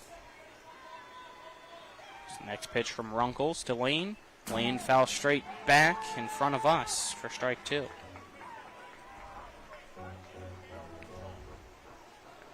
So an 0-2 count as Runkles trying to get out of the inning, only giving up 1 run for Martinsburg.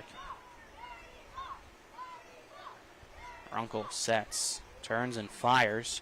That pitch high, jumping up, is Crawley Woods to keep it in front of him. Great job here by the catcher. Let that one get away from him a little bit. But it was an 0-2 count. As the next pitch sent down the first baseline, and it's down for a hit and will roll to the fence. 1 run will score. We are tied. Heading around second, going to third is Lane. And he has a stand-up triple with 2 outs in the 5th, making it 4-4 here for Martinsburg against Hedgesville. Absolute rope from Lane. Tying this up. What a clutch piece of hitting. Now batting for Martinsburg, number 11, Elijah Cooper. What was feeling like it was going to be a pitcher's duel has turned into potential slugfest.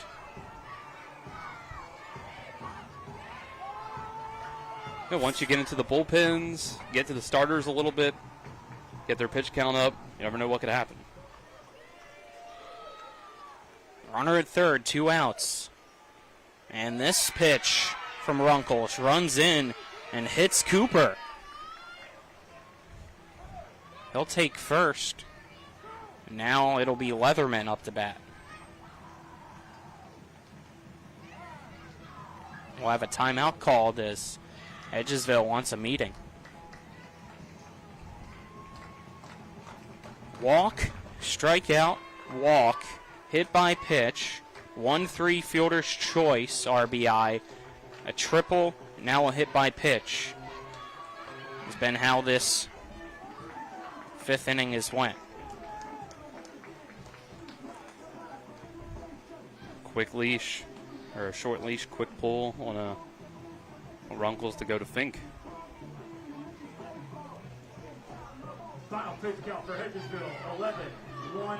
Yeah, we'll get a pitching change here as Runkles finished out there. So we'll step aside, take another 1-minute break for the change. Tied at 4 here in the top of the 5th. This is Little League Baseball on Talk Radio WRNR and TV 10.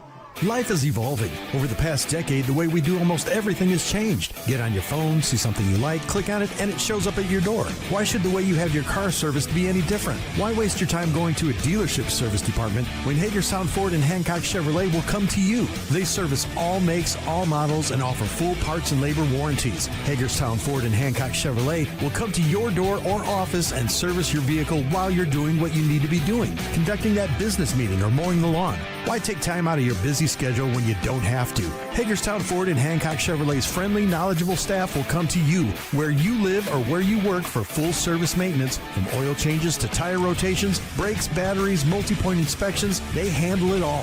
Hagerstown Ford and Hancock Chevrolet is committed to delivering the best of the best to their customers. Trust them to service your vehicle where you're at home or at work. Skip the time-consuming and terminal wait at the dealership. Schedule your appointment at fordofhagerstown.com or HancockChevy.com. We welcome you back. Another pitching change for Hedgesville, which is brought to you by Smallwood and Small Insurance, your total insurance solution located at 1250 Edwin Miller Boulevard, Suite 301 in Martinsburg. Call 304-263-3361 as now pitching will be Lance Fink as Asher Leatherman steps up to the plate trying to give Martinsburg the lead once again. It is 4-4 here in the top of the 5th. Runners on the corners and 2 outs. The first pitch inside for a ball to Leatherman. We've seen Fink in relief appearances before for Hedgesville. He's done pretty well for them. And this is a spot where they need him maybe more than ever. He'll send this one for a ride, but it's way foul. Count now 1-1. Lane, the base runner at third. Cooper, the base runner at first. It's the bottom of the lineup helping out Martinsburg here in the 5th as the next pitch breaks outside for a ball to count 2-1 to Leatherman.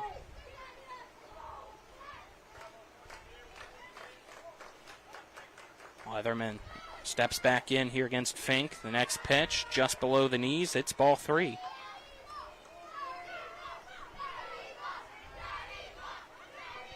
So 3 balls, 1 strike to Leatherman. Here's the pitch from Fink. Big swing and a miss for strike 2. So here we go. 3 balls, 2 strikes, 2 outs. Runners on the corners in the top of the 5th. Payoff pitch from Fink. Up into the air and over the first base side out of play. Leatherman stays alive.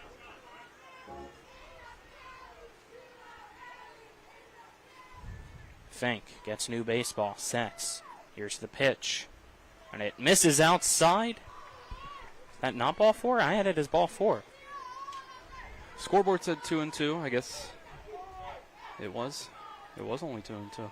My apologies. Here's the 3-2, and it's a swing and a miss. That's strike 3. Leatherman is down to end the inning, but Martinsburg able to tie it up here with 3 runs in the top of the 5th. Headed to the bottom of the 5th after this 1-minute break. This is Little League All-Star Baseball on Talk Radio WRNR and TV 10.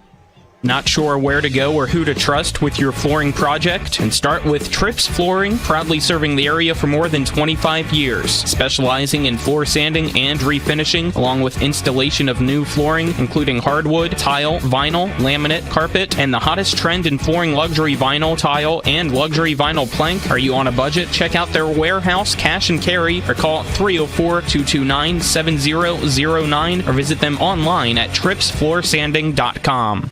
Most insurance companies see you as a claim number. Most law firms see you as a case file. When their top priority is their bottom line, you only get a fraction of the attention that you deserve. At the law firm of Burke, Schultz, Harmon, and Jenkinson, it's personal. We listen to our clients to see the whole picture, because every part of you is important. For a team built on relationships and results, call Burke, Schultz, Harmon, and Jenkinson at 304-LAWYERS. Or visit us at burkeandschultz.com.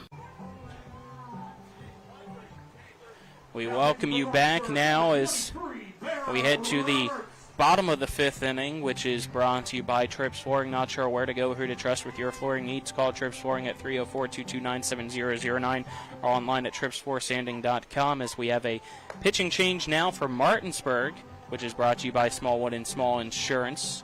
Once again, is now pitching is number 23, Barrow Roberts, moving from the shortstop spot to the mound. I think it's just a simple straight swap. Yeah, in the first game for Martinsburg against Jefferson, we saw that Snyder started on the mound, and it was Watts at second, Roberts at short, and then the 3 of them were kind of the triangle that moved between those 3 positions. We saw Roberts pitch just a little bit before they moved to Watts, a little bit as well. So now we're seeing a similar move of Roberts in relief. Richards, Holton, Severn, 6, 7, 8 batters due up here in the bottom of the 5th for Hedgesville. It's the first pitch. Misses high for ball 1 to Richards.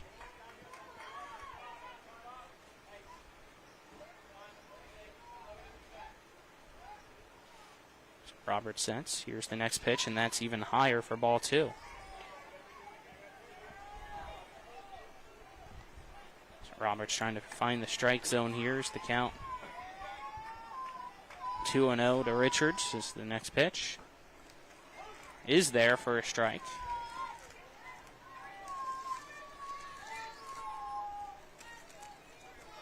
So a count now 2 balls and 1 strike. Next pitch. Swing and a miss. Count now 2-2.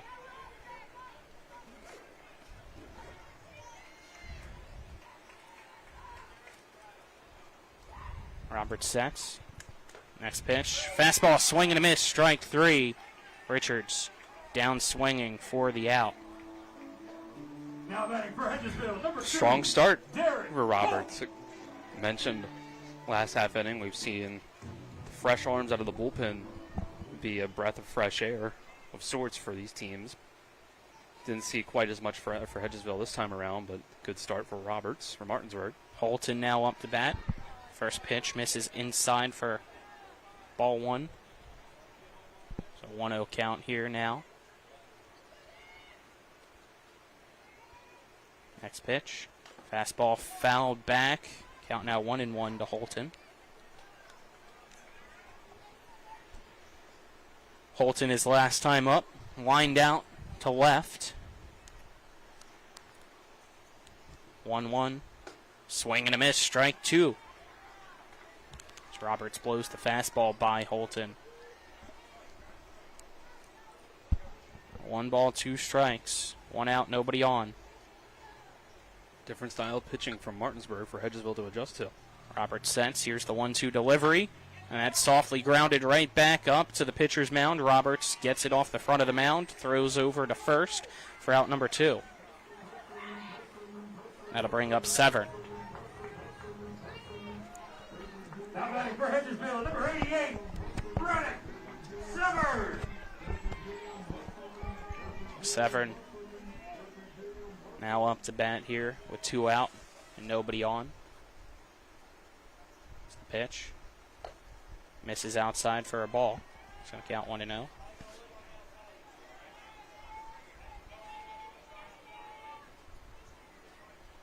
Roberts sets back in. Here's the windup and the pitch. That's outside for ball 2 to Severn.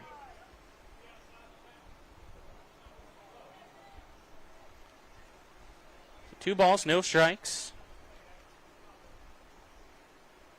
Nobody on. Next pitch. Just outside for ball 3. So Roberts pitches 3 straight balls here to Severn. Flew out the center his last time up with 2 out. Not sure maybe if they're pitching around him, but doesn't look like it as the 3-0 is right down the middle. Count now 3-1. Just being cautious. We've seen Severn get some big hits before today and in general. 3-1, big swing and a miss. That's strike 2 as Roberts' fastball looking untouchable there. So count full with 2 out, nobody on here in the bottom of the 5th in a 4-4 ball game. Here's the windup and the pitch, and it's just outside ball 4. Severn earns a 2-out walk. That'll bring up Burns. Roberts tried to squeeze that one on the outside black. Just a bit outside. Batting for Hedgesville, number 21, Jacob Burns. So Jacob Burns steps in here with the runner at first. Here's the pitch, and that is tipped back for strike 1.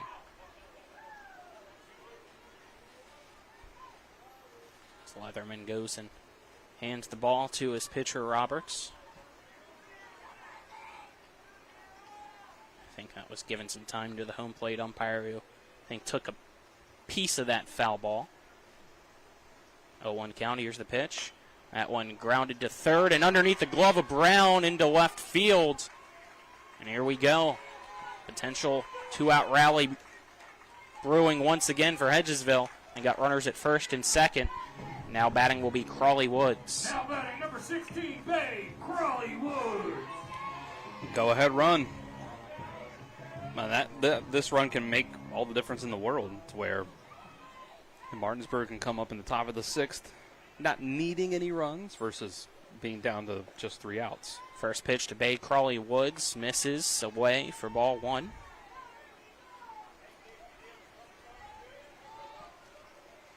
One ball, no strikes, 2 outs. It's Bay Crawley Woods up to bat. Here's the pitch from Roberts, and that is grounded down the third base side. Coming in is Brown, and he'll throw it away. He tried to first tag the base runner in Severn, and he missed. Then he throws it to first, and it's off the mark. Coming home to score then, as a result, is Severn. Over to third from first is Burns. And on the throw as well, Crawley Woods goes to second.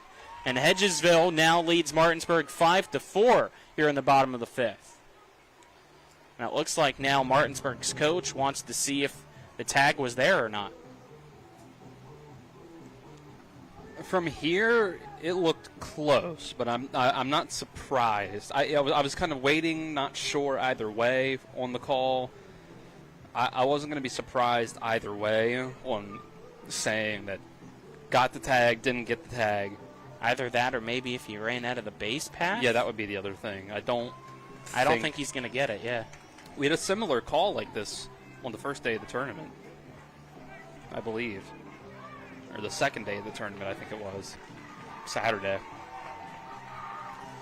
Where third baseman tried to tag somebody, missed the tag. Coach came out to try to appeal the call. It didn't end up working out. And, you can't fault Jace Brown over there at third for trying to make the play. It just didn't. It was kind of a situation where I think the runner was kind of passing by him right as he was getting the ball. So it needed to be a really quick grab, pick up your arms, fling your arm back and make the tag. It was a good try, but didn't quite get it. And we got a YouTube comment from Randy Brown that said Chase Brown only just recently turned 10 years old. For him to even be out here with these All-Stars is impressive in and of itself. Very true. As the first pitch here to Stop is in the dirt for ball one. And Stop dangerous at the plate. He had the triple his last time up in the fourth. Stop can really bust things open when your team only needs now 3 outs to win this game. Next pitch from Roberts is a strike. The count 1-1. 3 outs in the next half inning. After you come up to pitch, you can give Fink or whoever else they might throw out there some breathing room. 1 ball, 1 strike, 2 outs. Next pitch. Stop gets a piece of, and the count now 1-2 as he was picking up his back foot there and sliding it back while that pitch was coming. Not sure if that's just his natural progression or not. But count 1-2. Robert sets. Here's the pitch. And that's a swing and a miss. Strike 3. And that ends the inning. Runners get stranded at second and third. However, Hedgesville able to get one more on the board. They lead 5-4 as we're headed to the 6th. See what Martinsburg can do. If they can extend the game or if it will be Hedgesville setting up a rematch tomorrow against South Berkeley. This is Little League All-Star action on Talk Radio WRNR and TV 10. Back in 1 minute. Hey, it's Cody from Cody's Auto Body. You're a potty mouth. But we do a really great job fixing cars after an accident. I know, but you're still a potty mouth. I'm possibly the best friend you could ever have. You are, but potty mouth. If you need your car repaired, come to Cody's Auto Body, located at 851 Wilson Street in Martinsburg. Because that's Cody's with a T for f***ing trust. See? Potty mouth. Leave me alone. This new Rockstar Rewards card really rocks. You get 3 times more points and other cool stuff. It can turn water into gas. Boom! You get 10 cents off a gallon for the first 30 days and 3 cents after that. You have 1,000 points. Out of the bag. It's like stealing candy from a baby. Bam! It's a piece of cake. It's like shooting fish in a barrel. They even give you a free gift on your birthday. Woohoo! And it turns water into wine. No. Get the new Rockstar Rewards card and get more stuff. It's a no-brainer. Top of the 6th, brought to you by Parsons Ford at 1400 Shepherdstown Road and online at parsonsford.com. They became number 1 by making you number 1 first. Parsons. Here we go. Lance Fink on the mound, trying to get the win for Hedgesville, who leads Martinsburg 5-4 here in the top of the 6th. Due up for Martinsburg, though, the 2-3-4 batters, Brown, Watts, Myers. What a ball game we've had. The first 3 innings were scoreless. Martinsburg started the scoring with 1 in the top of the 4th. Hedgesville responded with 4 in the bottom of the 4th. Martinsburg then fired back to tie the game with 3 in the top of the 5th. Hedgesville just got 1 in the bottom of the 5th to take this 1-run lead. Winner moves on to the runner-up game against South Berkeley tomorrow night at 7 p.m. Loser goes home. Fink against Brown. First pitch. Swing and a miss, strike 1.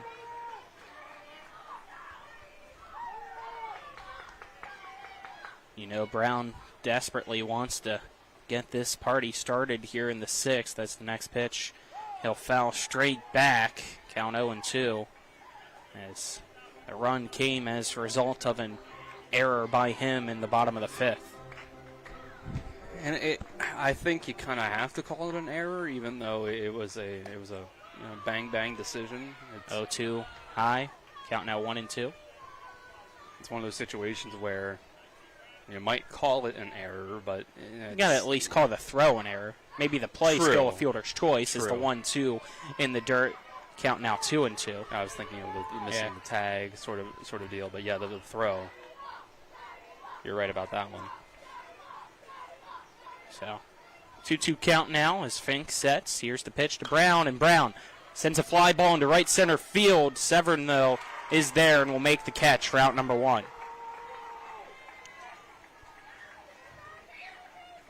Well played out in the outfield. And that's that's Severn still out there, 88. Hedgesville's gotten a lot of good fielding overall. Both these teams have. Now Truett Watts will come up to bat at first. Third base coach wants to give him a little pep talk here. Make sure he's calm, cool, and collected before this at bat. Watts was the starting pitcher against Fink and gave up a home run to Fink. As this pitch now runs in and hits right off the top of the helmet. So there you go. Tying run reaches first base for Martinsburg with 1 out.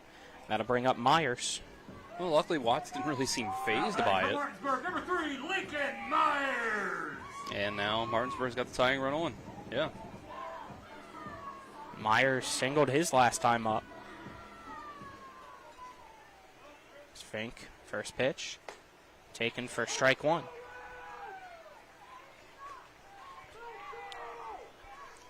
Good for Fink to come back with a first pitch strike after that. No balls, 1 strike. Next pitch.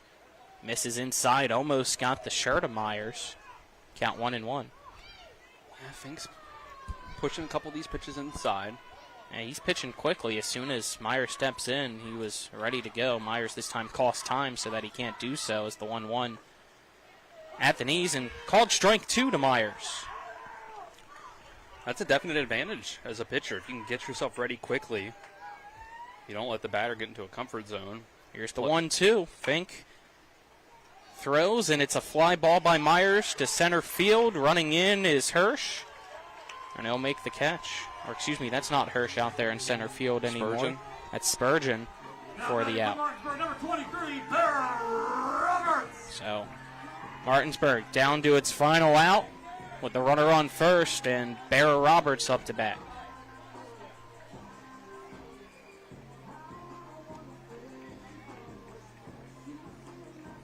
You see now these are 2 out of the last 3 at-bats. Martinsburg's coach has come out of the third base coach's box to talk face-to-face with his batter. Give him a talk, a pep talk. Fink, first pitch to Roberts. Grounded right down the first base line, and it's fair. Picking it up is Severn. Cutting it off is Michael, and with 2 outs, we have runners on the corners now here in the top of the 6th for Martinsburg.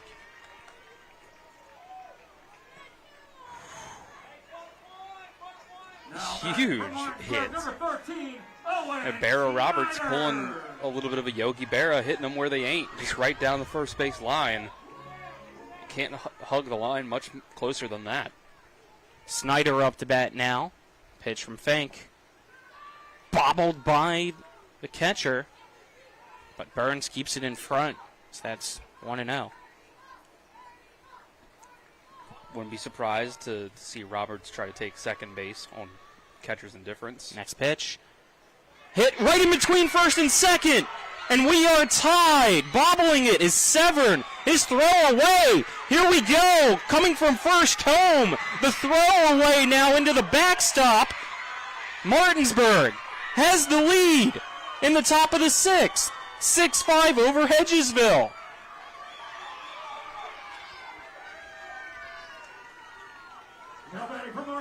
Wow. Neither team wants to die. Martinsburg coming up absolutely in the clutch with this hitting. Bunt's now up to bat. He'll foul off the first pitch.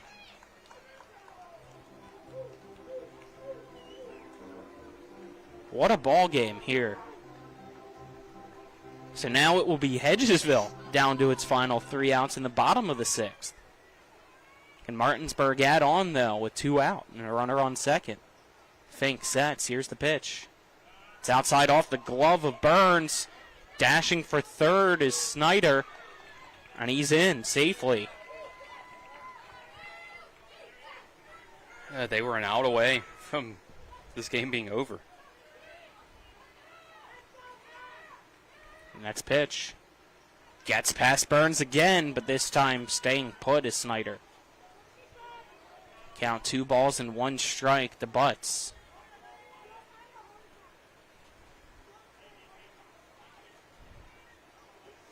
Fink still threw this pitch pretty well, but just great hitting from Martinsburg. 2-1. Hit right in between first and second once again. Run comes home to score. It's a 2-run lead now for Martinsburg.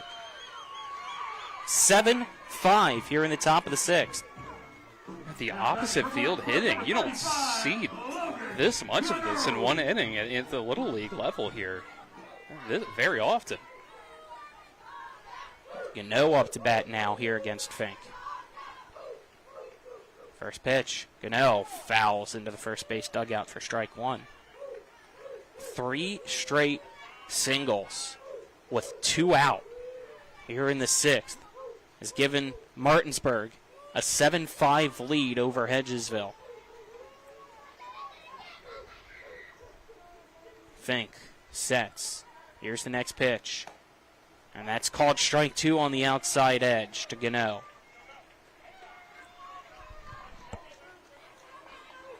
No balls and 2 strikes. Fink trying to finally get out of this inning. Here's the pitch. And that's grounded right back to him. Stumbling is Gano, and he's not even going to try to get the first after that. The throw over's there. And that ends the inning. But Martinsburg has the lead 7-5. So we head now to the bottom of the 6th. See what Hedgesville can do after this. This is the Little League All-Star action on Talk Radio WRNR and TV 10. The Palace Lounge in Martinsburg is the place to be. Join us every night to relax and enjoy football or basketball games featuring either the Martinsburg Bulldogs, Shepherd University Rams, or West Virginia Mountaineers. We will have steak night every Wednesday, trip nights every Thursday, and now taco and margarita nights every Tuesday. You can find us on Facebook or call 304-267-7520. The Palace Lounge is located at 1350 Edwin Miller Boulevard in Martinsburg. With 4 new car dealerships and 4 used car dealerships in 3 states, Parsons is the largest used car and fastest growing new car dealer in the tri-state area. Take Parsons Ford with huge savings on hundreds of new Fords, financing from 0%, Parsons' goal of financing for all, and Parsons' famous above-market trade-in allowances that help make Parsons #1 for used cars too. See why so many won't buy anywhere but Parsons Ford in Martinsburg. We became #1 by making you #1 first. Parsons. We welcome you back here as bottom of the 6th we go. Brought to you by Hagerstown 4 out. Out. You saw them try to bunt with Klopper earlier. That speed at the bottom of the order always helps. And last time he was successful. Yeah. Couldn't quite get it done this time. But it was worth a shot for Hedgesville. They got to get creative here. They only had 3 outs and 2 runs to get at least. Next pitch way outside for ball 1 to Spurgeon. So count 1-0.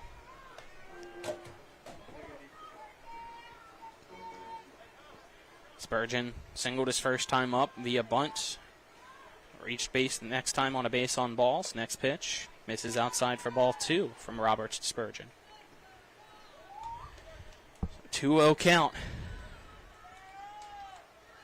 As Roberts sets, here's the windup and the pitch, and that is outside for ball 3.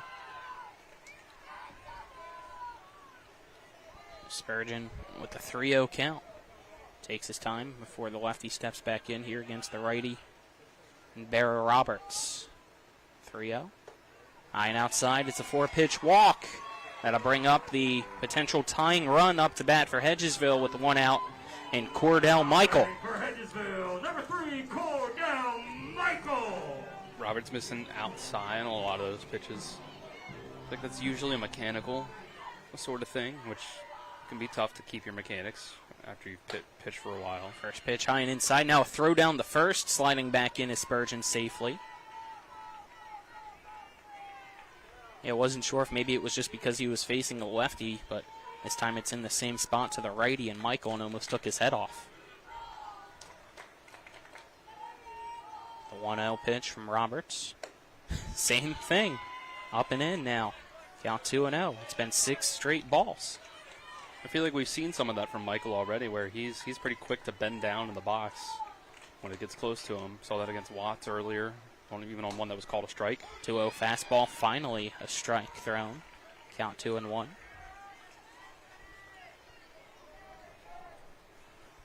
One out, runner on first for Hedgesville. 2-1 count. Here's the pitch from Roberts. Michael swings and misses. Another throw over to first, but this time in standing up is Spurgeon. Count 2-2 to Michael. Got to be careful being really aggressive with those throwdowns to first. 2-2 count. Here's the pitch. That's outside and off the glove of the catcher. I believe that's still Leatherman back there. It's number 11. That's Leatherman. Yeah. Is that one? So the count 3-2. Payoff pitch inside, and that's ball 4. And so back-to-back base on balls will now bring up the potential winning run with 1 out up the bat. Now batting for Hedgesville, number 99, Crew Runkle. As Crew Runkle's up the bat here against Roberts. First pitch to Runkles, high for a ball. Leatherman will walk everybody back. You got 1 out, runners at first and second. Roberts sets. Here's the windup and the pitch. And that's popped up, heading into shallow center field. Myers tracks it down and makes the catch for out number 2. Runners go back to first and second. So 2 out. And here comes Lance Fink. And if he can replicate his last at-bat, he can walk it off. He had a home run last time. Now runners at first and second. Here's the pitch. And it's called strike 1 on the inside corner. And Fink flails his arms in frustration at that call. Got to be careful. Yeah, seemed like an okay call from here. I couldn't quite tell. 0-1. Breaking ball, check swing. He went around. So did that one. And that's strike 2. They want to appeal down to the first base umpire. And he'll say you went around. No balls, 2 strikes to Fink. Roberts sets. Here's the windup and the pitch. Swing and a miss. That's the ball game. Fink slams his bat.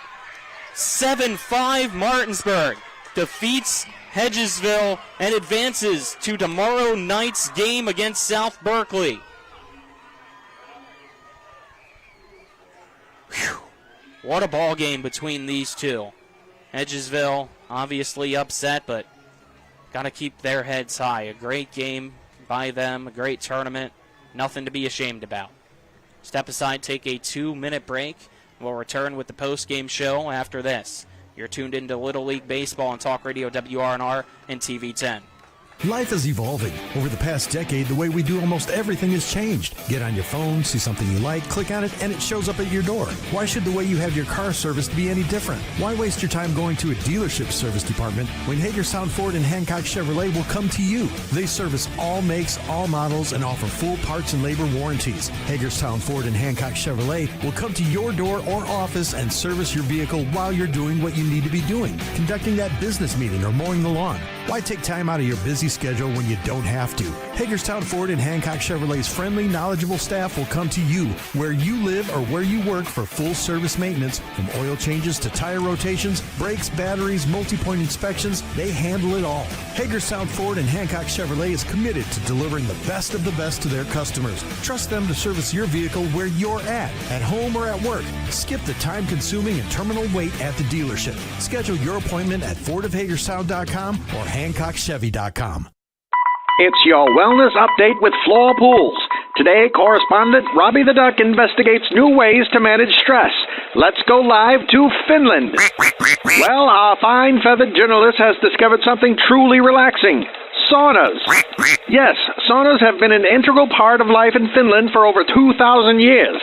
Saunas help you find peace, reduce stress, improve circulation, and even detoxify your body. Go on, Rob.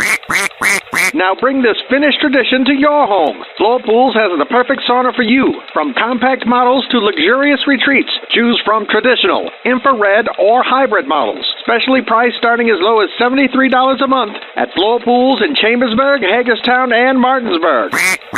Floor Pools' intrepid, web-footed field reporter will bring you future sauna updates right here on the All Quackness channel. Until then, remember, relaxation is just a sauna away. We welcome you back here on Talk Radio WRNR TV 10 and WRNR TV on YouTube as we enter our post-game show brought to you by the Palace Lounge on Edwin Miller Boulevard in Martinsburg with a full lunch and dinner menu and daily specials and a clean, comfortable atmosphere. Check out the menu on the Palace Lounge Facebook page. What a game tonight. Martinsburg is victorious over Hedgesville 7-5 to advance to tomorrow night's game against South Berkeley, where we will crown a runner-up of Area 1 to send to the District 6 tournament. I'm Colin McLaughlin. I'm joined by Dylan Bishop. Dylan, got to still get a few more stats here myself to take care of, so I'll let you quickly get your thoughts here on this game. Well, we expected a competitive one, and boy, did we ever get it. Where we go through the first 3 innings and pitchers are dominating, get to the 4th, finally a couple runs get up on the board, I think 1 run on each side, and then back and forth from there, get a home run from Fink, put Hedgesville up 4-1. Martinsburg comes back, takes the lead, or ties it up. Hedgesville, we're getting lead changes back and forth to the point where I can barely remember what order they happened in, but in the end, it was Martinsburg clutch hitting down to their final out, down 5-4. They come back with 3 runs in the 6th, and then close it out in the bottom of the 6th. And just a great game, clutch hitting from Martinsburg gets it done. It's just a what a game from them. I think. Fink in that last at-bat might have still had his pitching performance in his head as he got to the plate a little bit and let it get to him. You saw the first 2 pitches. Each of them kind of was upset at the call, even though it seemed like it was close. But, you get emotional stuff like that at this level. It happens. It's a learning experience. You can move on from it. And Martinsburg moves on. All right, thank you, Dylan here. I'll give you a game scoring summary brought to you by the Mansion Freddie Law Firm in Martinsburg, where it's about seeking justice for you. Go to wvjusticelawyers.com. The first 3 innings were scoreless. It was a pitcher's duel between Spurgeon and Watts. And then in the top of the 4th, it would be Martinsburg striking first off of 2 hits, the first by Watts and the other by Myers to take that 1-0 lead. But then in the bottom of the 4th, it would be Hedgesville lighting up the scoreboard, scoring 4 runs off 3 hits, including that 2-run home run by Fink to make it 4-1. And in the top of the 5th, Martinsburg would score 3 runs off only 1 hit, but there were 4 free bases, 2 walks, 2 hit by pitches to tie the ball game at 4-4. and then Hedgesville would score 1 run in the bottom of the 5th off a hit and an error to get the lead back, but Martinsburg would take the lead for the final time, scoring 3 runs in the 6th off 3 hits and 2 throwing errors, and that was enough to give them the 7-5 victory over Hedgesville. So that's your game scoring summary. Let's now get some game stats for you here. Looks like for Hedgesville, unofficially, I got Spurgeon going 4 1/3, giving up 4 hits, 3 runs, all earned, struck out 6, walked 2, hit 1. Runkles pitched a third of an inning, gave up a hit, a run, which was earned, and hit 2 batters, did not strike anybody out. And Fink went 1 1/3, giving up 3 hits, 3 runs, none of them earned, struck out 1, didn't walk anybody, but hit 1 batter as well. Offensively here for Hedgesville, it was Spurgeon getting a bunt single and reaching base 2 other times via walk. Michael had reached base on a walk, same with Runkles. Fink had the 2-run home run. Let me check everything else here for you. Burns had a single, and so did Klopper, and then Stopp had a triple. On the mound for Martinsburg now we go. Watts went 4 innings pitched, gave up 4 hits, 4 runs, all of them earned, struck out 1, walked 1. And then for Roberts, he pitched 2 innings, still trying to total up what he did here, it looks like. Gave up 1 hit, 1 run, which was not earned. Struck out, I believe I have 3, and walked 3 as well. Offensively for Martinsburg on the night, it was Brown with a single, Watts with a single, Myers with a single as well, Roberts with a single, Snyder with a single, Butts with a single, double checking here, Mann with a single, Lane with a triple, and those were your hits for Martinsburg. 7 runs, 8 hits, 1 error, 7 left on base. Hedgesville, 5 runs, 5 hits, 3 errors, 5 left on base. Player of the game brought to you by Parsons Ford at 1400 Shepherdstown Road and online at ParsonsFord.com. They became number 1 by making you number 1 first. Parsons. Dylan, do you have a player of the game in mind? Well, let's see. Who had that go-ahead hit in the 6th? Was it Snyder? Was that Lane?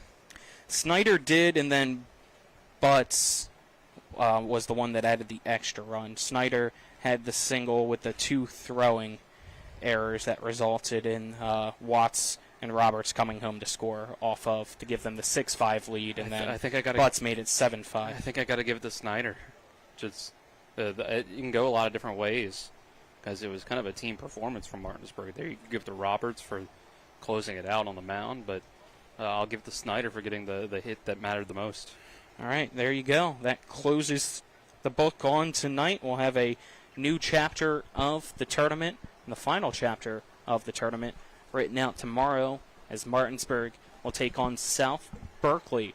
Winner advances to the District 6 tournament in Moorfield on July 3rd and 4th as the runner-up of Area 1. But for Nick Verzolini back at the studio, as well as Kyler High, our cameraman, Dylan Bishop, alongside me, I'm Colin McLaughlin signing off. Tonight's final score, once again, Martinsburg 7, Hedgesville 5. This has been Little League All-Star Baseball on Talk Radio WRNR and TV 10. Have a great rest of your evening.